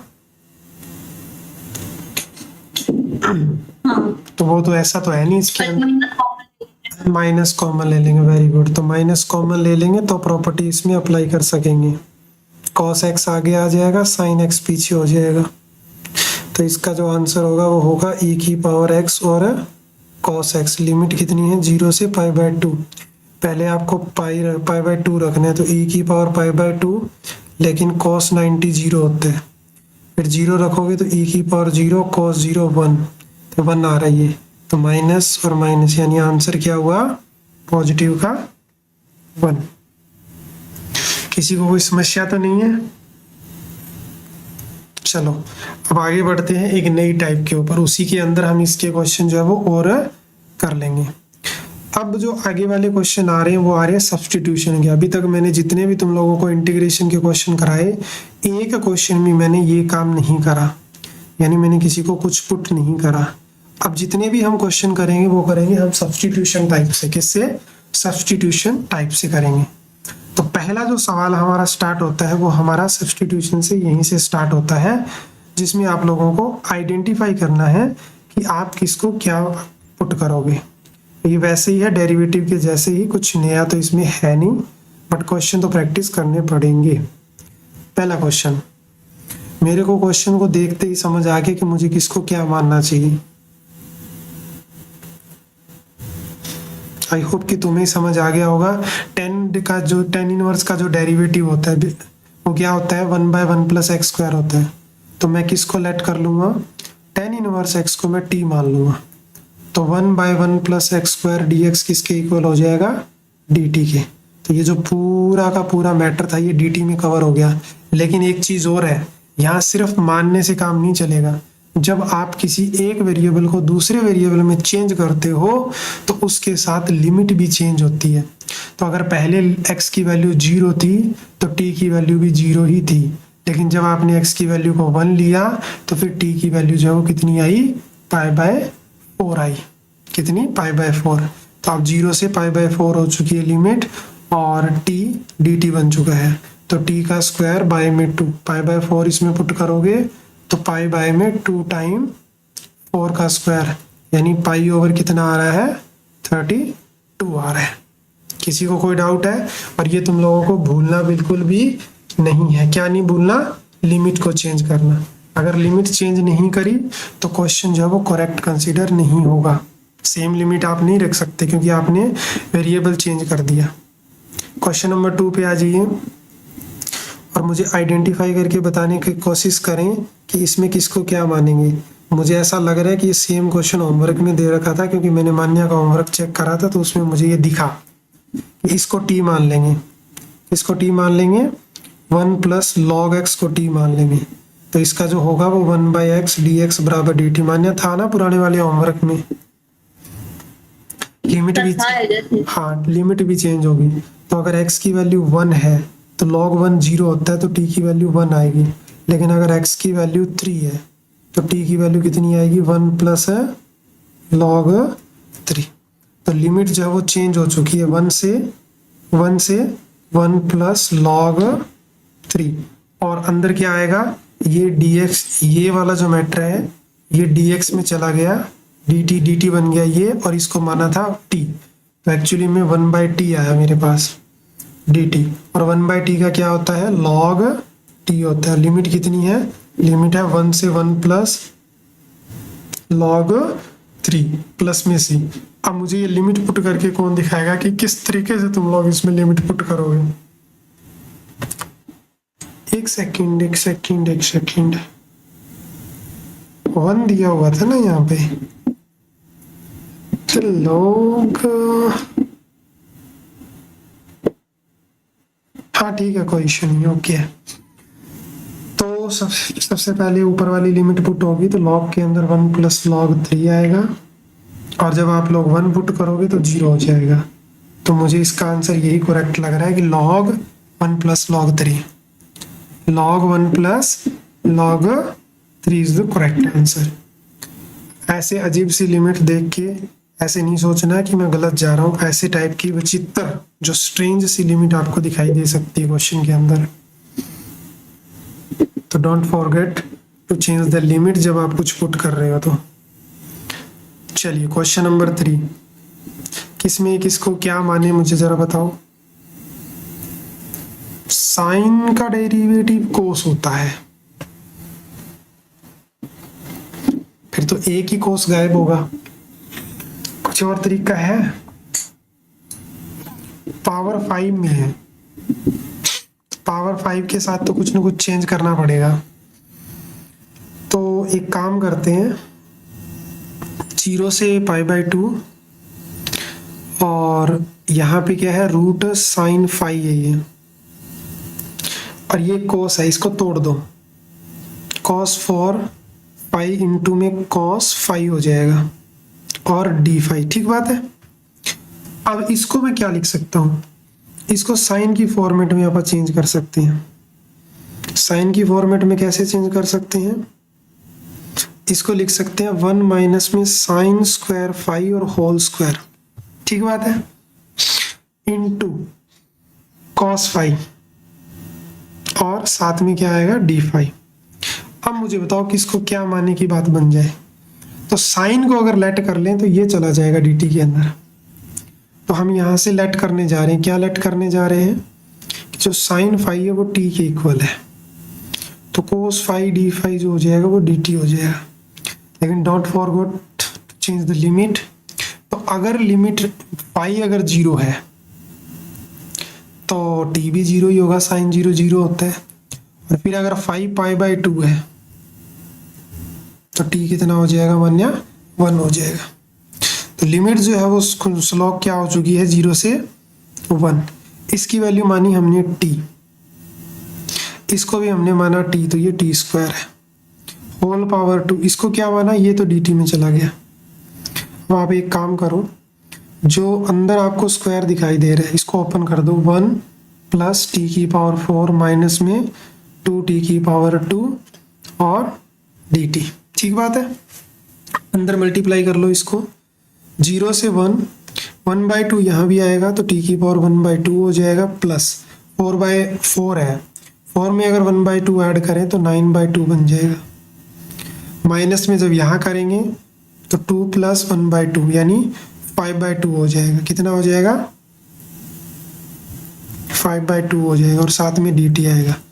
अब ऐसे ही कर दो जैसे करते हैं, पावर बढ़ा के पावर से डिवाइड, तो 2/3 और 3/2, यहाँ कितनी हो जाएगी, 11 बनेगी, तो 2/11 11/2, यहाँ कितनी हो जाएगी, 7 बनेगी, तो 2/7 और 7/2। लिमिट क्या रखनी है तुम लोगों को, 0 से 1। अब इस क्वेश्चन को तुम लोग मुझे करके दिखा दो। लोअर लिमिट में तो सारा कुछ 0 बन जाएगा, अपर लिमिट को पुट करके इसका आंसर मुझे तुम लोग बता दो। छोटा सा काम तुम लोगों के लिए, अपर लिमिट पुट करके तुम लोग मुझे इसका आंसर बता दो। चलो बताएं मुझे आप लोग कि क्या आंसर आएगा इसका।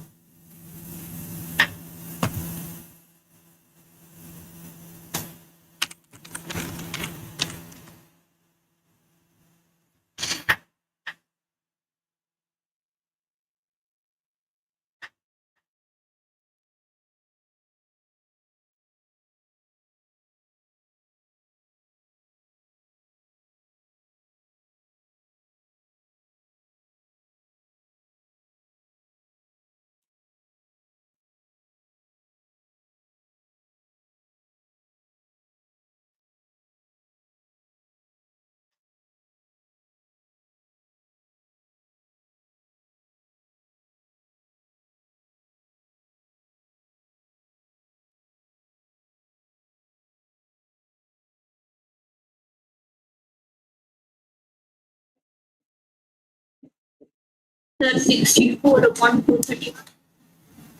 हाँ जी, श्लोक और कुणाल, क्या आंसर आ रहा है तुम लोगों का, 64/231।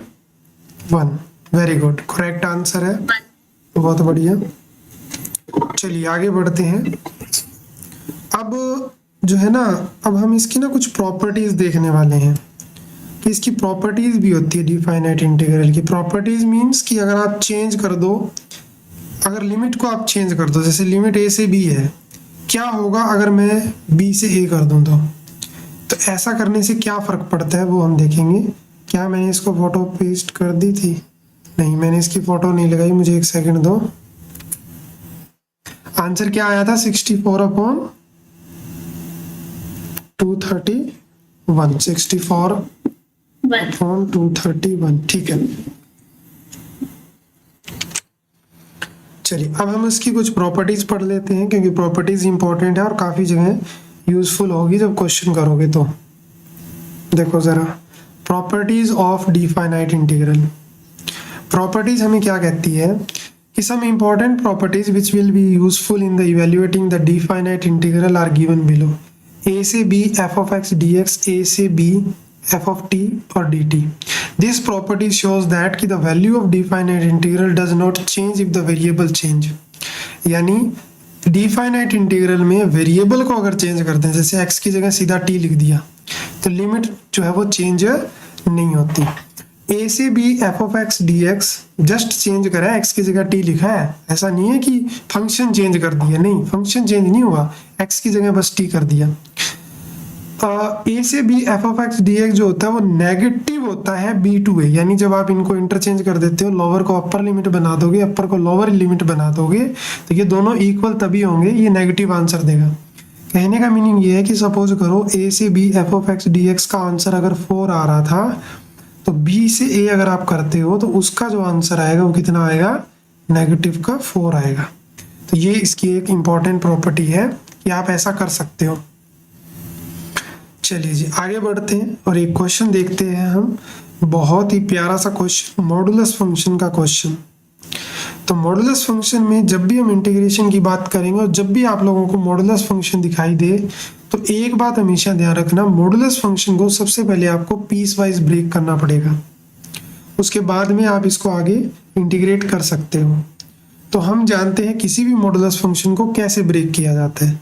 मान लो मेरे पास x प्लस ए है और मुझे इसको पीस वाइज ब्रेक करना है, तो मैं टर्निंग पॉइंट निकालने के लिए अंदर वाले पार्ट को 0 रखता हूँ, तो मुझे x की वैल्यू मिली माइनस का a, यानी मैं ये बोलूँगा कि ये फंक्शन नेगेटिव का होगा अगर x की वैल्यू माइनस a से छोटी हुई तो, और अगर ये पॉजिटिव a होगा अगर यही x की वैल्यू a से क्या हुई? माइनस a से बड़ी और इक्वल हुई। तो इसी तरह से हमारे पास x माइनस 1 है और इसको हमें क्या करना होगा? पीस वाइज ब्रेक करना पड़ेगा। तो ब्रेक कैसे करेंगे? इसको 0 रखेंगे, जब इसको 0 रखेंगे तो इसका टर्निंग पॉइंट आ रहा है 1, यानी मैं ये कह सकता हूँ कि ये फंक्शन नेगेटिव होगा अगर x की वैल्यू 1 से छोटी होगी, और ये फंक्शन पॉजिटिव लिया जाएगा अगर x की वैल्यू 1 से और इक्वल हुई तो जैसे यहाँ 0 से 4 है, तो पहले आप 0 से 1 तक जाओगे, उसके बाद में आप 1 से 4 तक जाओगे, तो आपको ये वाला काम जो है वो मॉडुलस के अंदर करना पड़ता है। तो कैसे करेंगे उसको? हम लिखेंगे 0 से 1।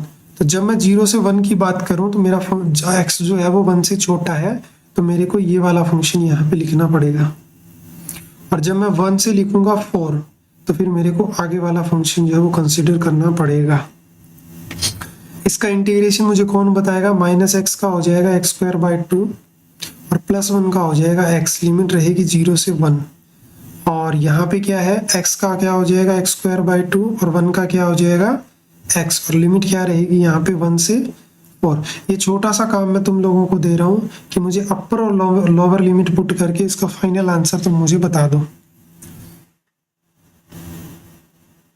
अपर और लोअर लिमिट पुट करके मुझे तुम लोग इसका फाइनल आंसर जो है वो बता दो।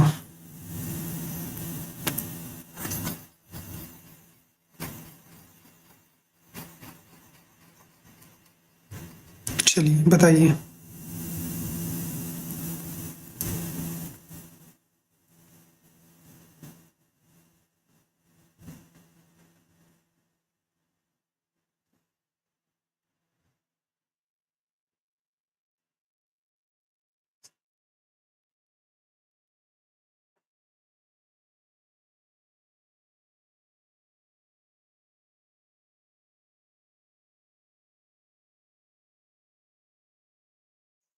फाइनल आंसर जो है वो बता दो।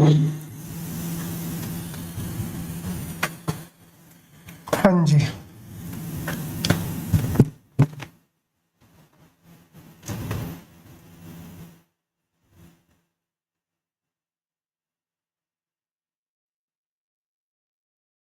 आया फाइनल आंसर?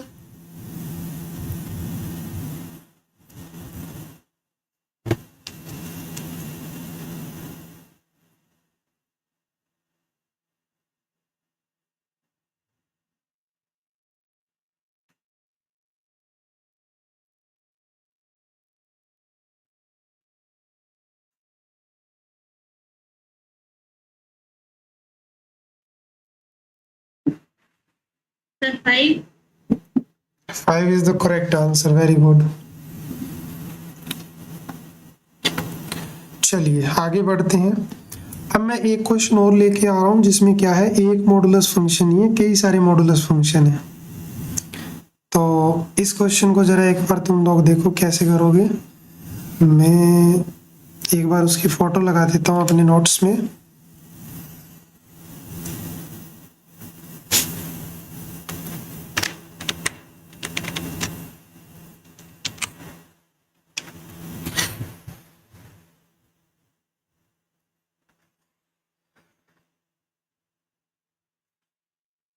हाँ जी, तो कैसे कैसे इसको ब्रेक करेंगे।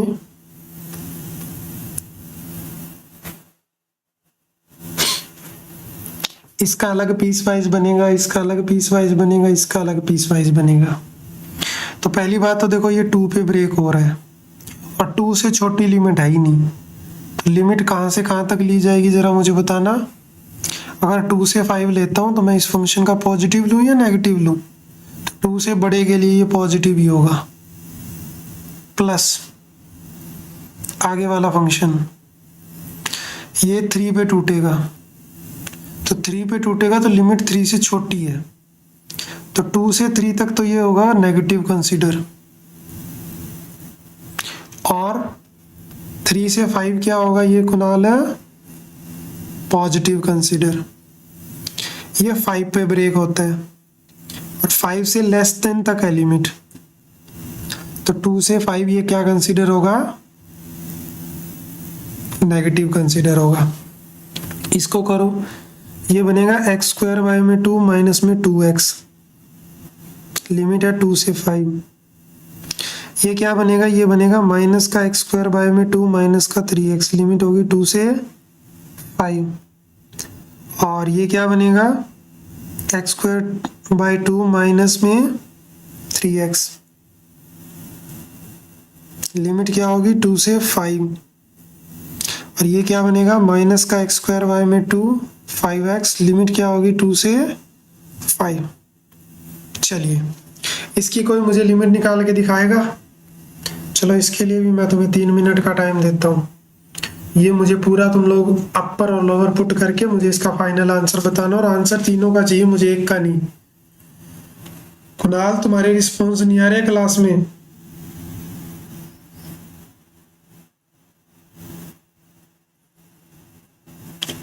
कुणाल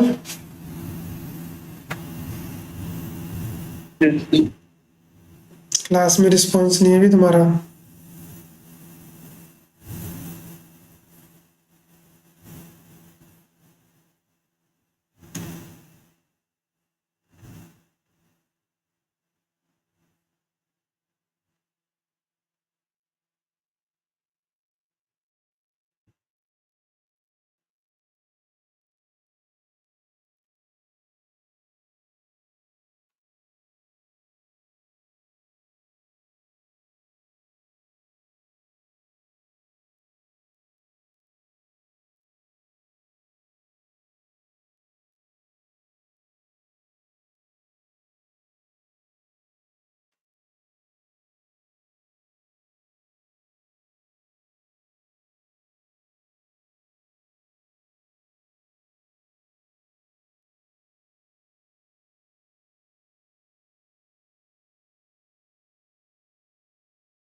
हाँ जी, आया आंसर या लंबा है थोड़ा?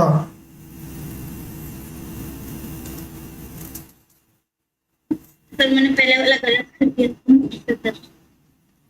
थोड़ा सा फोकस के साथ सॉल्व करना 40 है। 40 है। ना जी, गलत है। 40 है। 40 गलत है।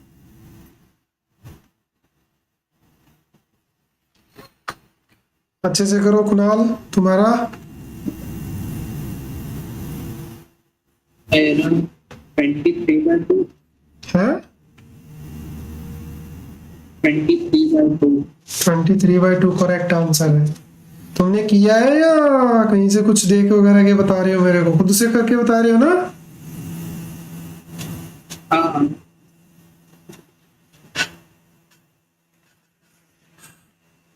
आंसर होगा इसका 23/2। कितना? 23/2। ठीक है भाई। तो हमने थोड़ी देर पहले एक चीज देखी थी, और वो क्या? Properties of. तो हम प्रॉपर्टीज पूरी नहीं देख पाए थे, उतनी प्रॉपर्टीज नहीं, कुछ प्रॉपर्टीज और भी होती है जो 1 बाय 1 करके हम डिस्कस करते हैं, क्योंकि अब जो आगे आने वाले क्वेश्चन है उसमें प्रॉपर्टी का यूज होगा। एक प्रॉपर्टी ये भी होती है कि अगर लिमिट सेम हो तो आंसर हमेशा 0 होगा इंटीग्रल का। स्पेशल केस है ये। एक प्रॉपर्टी ये भी है कि अगर ए से बी है और अगर आप बीच में कोई सी डाल देते हो ए और बी के बीच में, तो आप इसको अलग अलग कर सकते हो। ए से c f of x D x plus c से b F of x D x. ऐसे जितने भी C1 C2 C3 जितने नंबर डालोगे उतने पॉइंट पे क्या हो जाएगा? इंटीग्रेशन है ब्रेक हो जाएगा। तो ये तो इजी प्रॉपर्टी है। ये प्रॉपर्टी जो तुम लोगों को दिखाई दे रही है ये मोस्ट इंपॉर्टेंट प्रॉपर्टी है। कॉपी में ये वाली नोट कर लेना, क्योंकि ऊपर वाली तो इतनी ज़्यादा यूजफुल भी नहीं है, और अगर होगी भी तो वो तो कॉमन सेंस वाली बात है कि वो लगा देंगे। ये मोस्ट इंपॉर्टेंट प्रॉपर्टी है कि अगर आपके पास ए से बी एफ ऑफ एक्स है तो आप क्या करते हो कि दोनों लिमिट को ऐड कर देते हो, फंक्शन में एक्स को चेंज कर देते हो। कैसे चेंज करते हो? एक्स को रिप्लेस कर देते हो ए प्लस बी माइनस एक्स के साथ, तो ये दोनों आंसर सेम देता है। जो इसका आंसर होगा वो इसका आंसर होगा। मैंने क्या करा? दोनों को ऐड करके एक्स को सब्ट्रैक्ट करके एक्स की जगह रिप्लेस कर दिया, तो याद रहे। और ये वाली भी इसी से, ऊपर वाली से ही आई है। अगर लिमिट 0 हो नीचे वाली और ऊपर वाली अगर ए हो तो इसका क्या होगा? 0 से A F A minus x, यानी यहाँ पे 0 प्लस ए माइनस एक्स ही हुआ है। ये दोनों बराबर होते हैं। मोस्ट इंपॉर्टेंट प्रॉपर्टी है, दोनों मोस्ट इंपॉर्टेंट प्रॉपर्टी है। नीचे वाली ऊपर वाले से ही आई है। तो आप इनको अच्छे से अपनी कॉपी में नोट करो, क्योंकि मैं अभी इस प्रॉपर्टी का यूज करने वाला हूँ आगे वाले क्वेश्चन के अंदर। क्योंकि कई बार जो होता है वो इंटीग्रेशन जो है वो डायरेक्ट नहीं निकलता, तो इन प्रॉपर्टीज की हमको क्या करनी पड़ती है भैया? हेल्प लेनी पड़ती है। तो प्रॉपर्टी 5 तक हमने देख ली ना। एक प्रॉपर्टी और देखो, टोटल हमारे पास 7 to 8 प्रॉपर्टी है। क्या तुम लोगों ने इसको कॉपी कर लिया अपनी नोटबुक में? क्या इसको कॉपी कर लिया है तुम लोगों ने?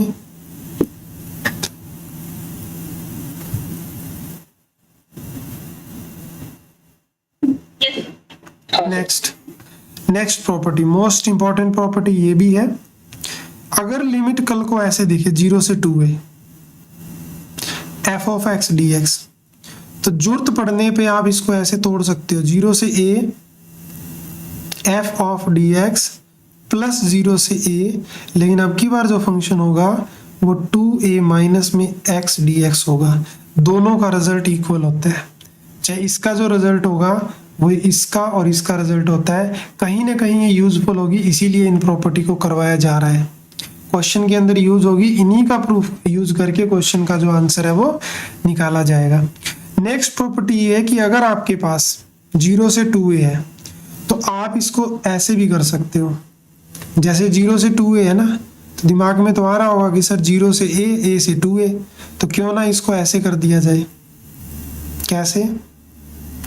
2 टाइम 0 से a। लेकिन जब आप 2 टाइम 0 से a एफ ऑफ एक्स करते हो तो इसके लिए कंडीशन होना जरूरी है। क्या? कि जब आप 2a माइनस एक्स करो तो वो फंक्शन में कोई फर्क ना पड़े, सेम फंक्शन हो। ये तभी होगा जब 2a माइनस एक्स बराबर हो f ऑफ x के। अगर ऐसा नहीं है तो आप ऐसा नहीं कर सकते, या फिर नेगेटिव में कुछ आ रहा है यानी आपने इसको रिप्लेस करा और वो नेगेटिव में किसके इक्वल आ गया, माइनस एफ ऑफ एक्स के आ गया, तो उस वाली सिचुएशन में आप क्या बोलोगे, इसका जो आंसर होगा वो 0 होगा। ये भी इंपॉर्टेंट प्रॉपर्टी है। ये तो हम वहां से निकाल लेते हैं कि हमने ये बात देखी थी कि 0 से अगर 2a है तो ये f ऑफ x dx तो इक्वल होता है 0 से 2a f 2a minus x के। तो एक बात देखो ना कि अगर तुम लोग ये बोल रहे हो कि ये जो है ये माइनस एफ ऑफ एक्स के इक्वल आ रहा है तो ये चीज इधर आएगी, तो f ऑफ x में ये चीज आके जुड़ जाएगी तो बराबर तो 0 आया ना, 2 time f of x equal to 0 आया ना। इसीलिए कह रहा है कि अगर ये चीज नेगेटिव एफ ऑफ एक्स के बराबर है तो 0 होगा, लेकिन अगर दोनों वैसे ही इक्वल है तो फिर आप इसको 2 टाइम करके लिख सकते हो, ठीक है। और अगर आपको कल को लिमिट दिखाई दे नेगेटिव से सेम नंबर पॉजिटिव के ऊपर, जैसे मान लो कि -3 से 3 है, तो मैं ये करने की ज़्यादा कोशिश करूँगा कि 0 से 2 टाइम करके 0 से 3 बना दूँ, क्योंकि उतना ही लेफ्ट साइड में पार्ट है और उतना ही राइट साइड में पार्ट है। ये चीज़ तुम लोग कर सकते हो, लेकिन इस पे एक कंडीशन है। ये आप तभी कर सकते हो जब आपका फंक्शन इवन हो। इवन का मतलब होता है कि जब तुम लोगों ने इनपुट को नेगेटिव कर दिया तो भी फंक्शन के ऊपर कोई फर्क नहीं पड़ा। फॉर एग्जांपल मेरे पास फंक्शन है x², अगर मैं यहाँ पे माइनस भी पुट कर दूं इसके अंदर तो भी मेरे को x² ही आएगा, यानी आउटपुट अगर सेम आ रही है तो आप ये काम कर सकते हो, 2 टाइम लिख सकते हो। लेकिन अगर ऐसा नहीं है, ऑड फंक्शन है, तो फिर आंसर 0 होगा। क्यों? क्योंकि इधर अगर 4 का आ रहा है यहाँ से -3 से लेके 0 तक, तो इधर पॉजिटिव 4 आएगा और दोनों को ऐड करने से 0 हो जाएगा। तो इस सिचुएशन में जो एरिया रहेगा या जो आंसर रहेगा वो क्या रहेगा, 0 रहेगा। क्या रहेगा? 0 रहेगा। क्या ये 8 प्रॉपर्टी तुम लोगों को समझ आई है? क्या मैं ये अज्यूम कर सकता हूँ कि 60 से 70% तुम लोगों को याद भी हो गई है ये है?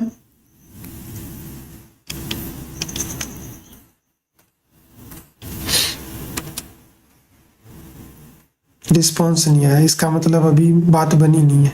चलो कोई बात नहीं, बनाएंगे। क्वेश्चन देखो जरा, देखो इसमें तुम क्या कर सकते हो, एक बार सोचो, इस क्वेश्चन को पढ़ो, रीड करो, समझो, ट्राई करने की कोशिश करो।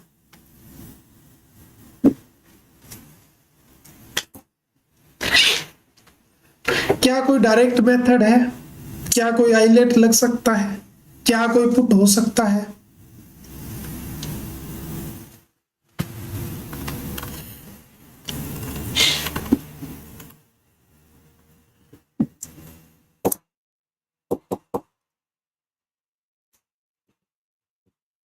तुम लोग एक काम कर सकते हो, प्रॉपर्टी यूज कर सकते हो जो अभी करी थी, लिमिट पुट करने वाली। कैसे? पहले आप इसको आई मानो, क्योंकि और कुछ इसमें दिख ही नहीं रहा। साइन क्यूब एक्स बाय में कितना है भाई? Sine cube x plus cos cube x. ऊपर साइन है, π/2 है। अगर मैं वो वाली प्रॉपर्टी लगाऊं, क्या property? F A minus x, तो ध्यान से देखो यहाँ पे क्या होगा, π/2 माइनस एक्स होगा। ये भी वही होगा और ये भी वही होगा। सर फर्क क्या पड़ा? फर्क ये पड़ा कि ये कॉस बन गया।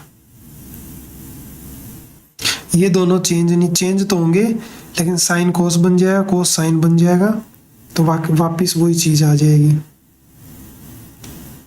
अब देखो, अगर मैं इस i को और इस i को ऐड कर दूं तो 2i, लिमिट क्या थी? 0 से पाई, इधर भी क्या थी? 0 से π/2। दोनों चीज अगर ऐड कर रहा हूं तो दोनों का डिनोमिनेटर सेम है,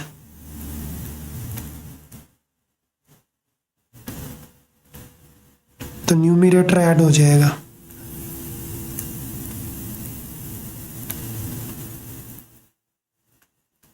और ये दोनों सिमिलर है, तो 2i इज इक्वल टू 0 से पाई बाई 2 1 dx हो गया, और 1 का क्या होगा, x हो जाएगा, लिमिट 0 से पाई बाई 2।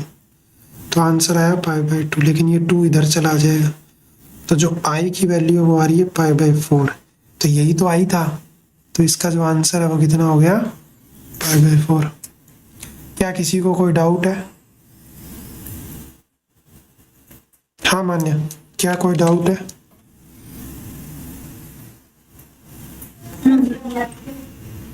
बताओ।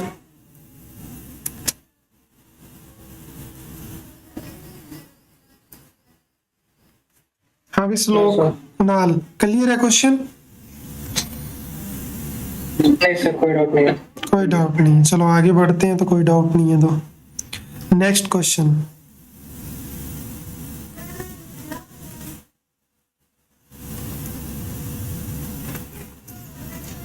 देखो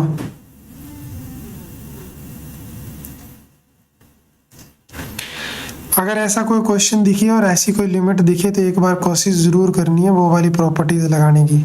अगर नहीं लग रही तो बाई पार्ट से भी आप इसको सोच सकते हो, लेकिन शायद वैसा करने से कुछ बन जाए। तो ये भी एक बहुत ही प्यारा और एक लवली क्वेश्चन है जो आप लोग देख पा रहे हो स्क्रीन के ऊपर। इसमें भी मैं प्रॉपर्टी लगा के इसको करने की कोशिश करता हूँ। तो सबसे पहले आप लोग ध्यान से देखो कि अगर मैं यहाँ पे प्रॉपर्टीज लगाऊं तो प्रॉपर्टीज कैसे अप्लाई होगी, 0 से पाई बाय 4, यहाँ क्या बन जाएगा, ये log 1 प्लस यहाँ लिखा जाएगा क्या, पाई बाय 4 माइनस x dx। अब एक चीज देखो, ये ना 10a माइनस b बन गया। 10a माइनस बी का फॉर्मूला क्या होता है मान्या, 10a माइनस 10b और 1 माइनस 10a 10b। अब आप इसको ओपन कर दो, है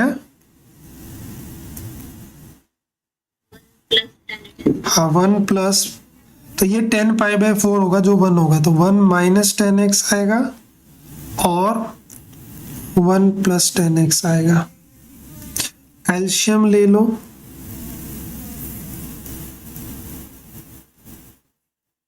एल्शियम लोगे तो क्या बनेगा, 1 plus 10x plus 1 1 minus 10x।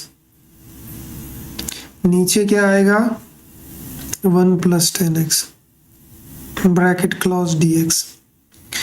यहाँ पे 10 से 10 कट जाएगा और 1 और 1 2 हो जाएगा।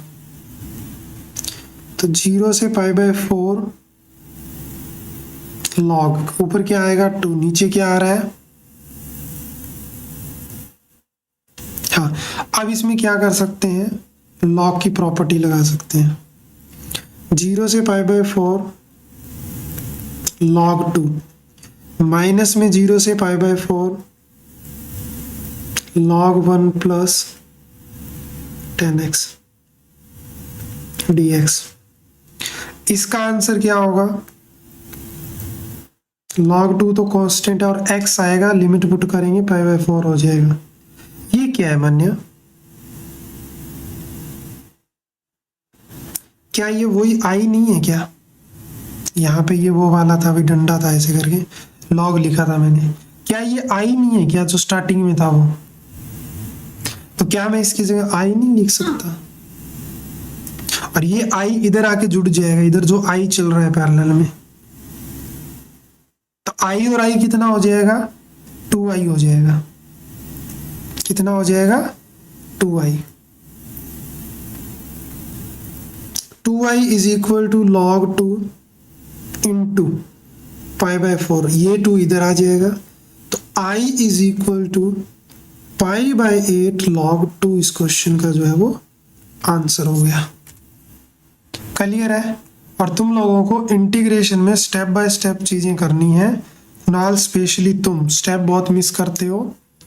तो जैसे मैं कर रहा हूँ भाई, देख लो 2 घंटे से एक एक चीज मैं तुम लोगों को लिख लिख के दिखा रहा हूँ, और मुझे बार बार सेम क्वेश्चन करने पड़ते हैं क्योंकि दूसरी क्लास में भी करता हूँ, फिर भी मैं एक एक चीज लिख रहा हूँ ताकि तुम लोग ये समझो कि क्वेश्चन को करना कैसे स्टेप बाय स्टेप।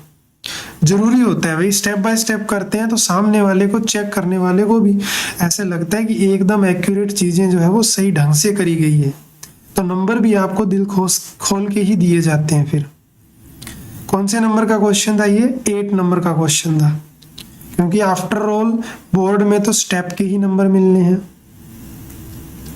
चलिए नेक्स्ट क्वेश्चन करते हैं। मान्य अगर क्लास है तुम्हारी तो तुम जा सकती हो।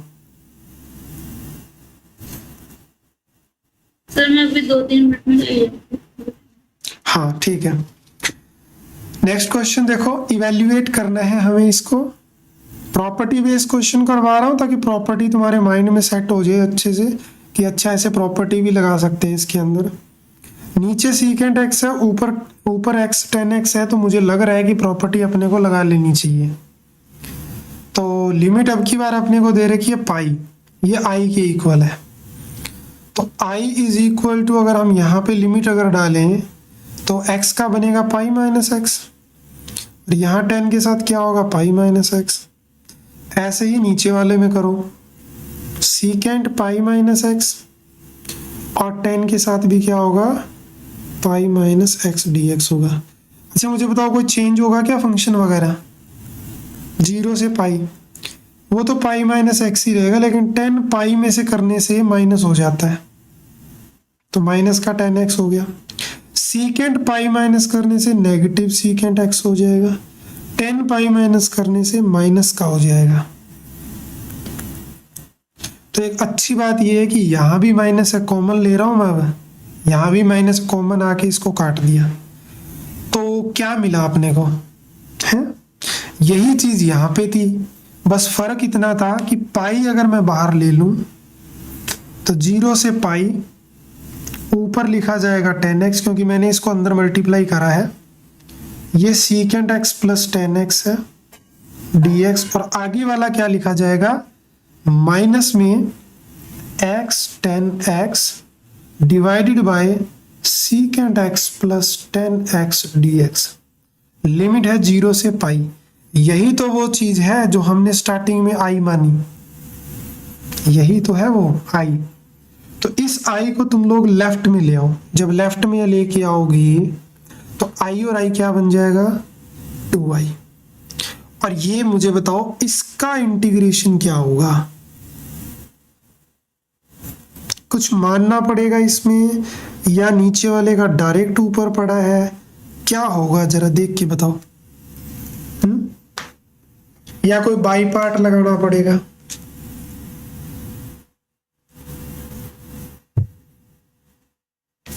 या कुछ रेशनलाइज वगैरह कर दे? अगर नीचे देखोगे ना तो सीकेंट x प्लस 10x है। हाँ बोलो, कोई डाउट? किसी ने हैंड रेज करा गया? हाँ ठीक है, okay okay okay okay okay.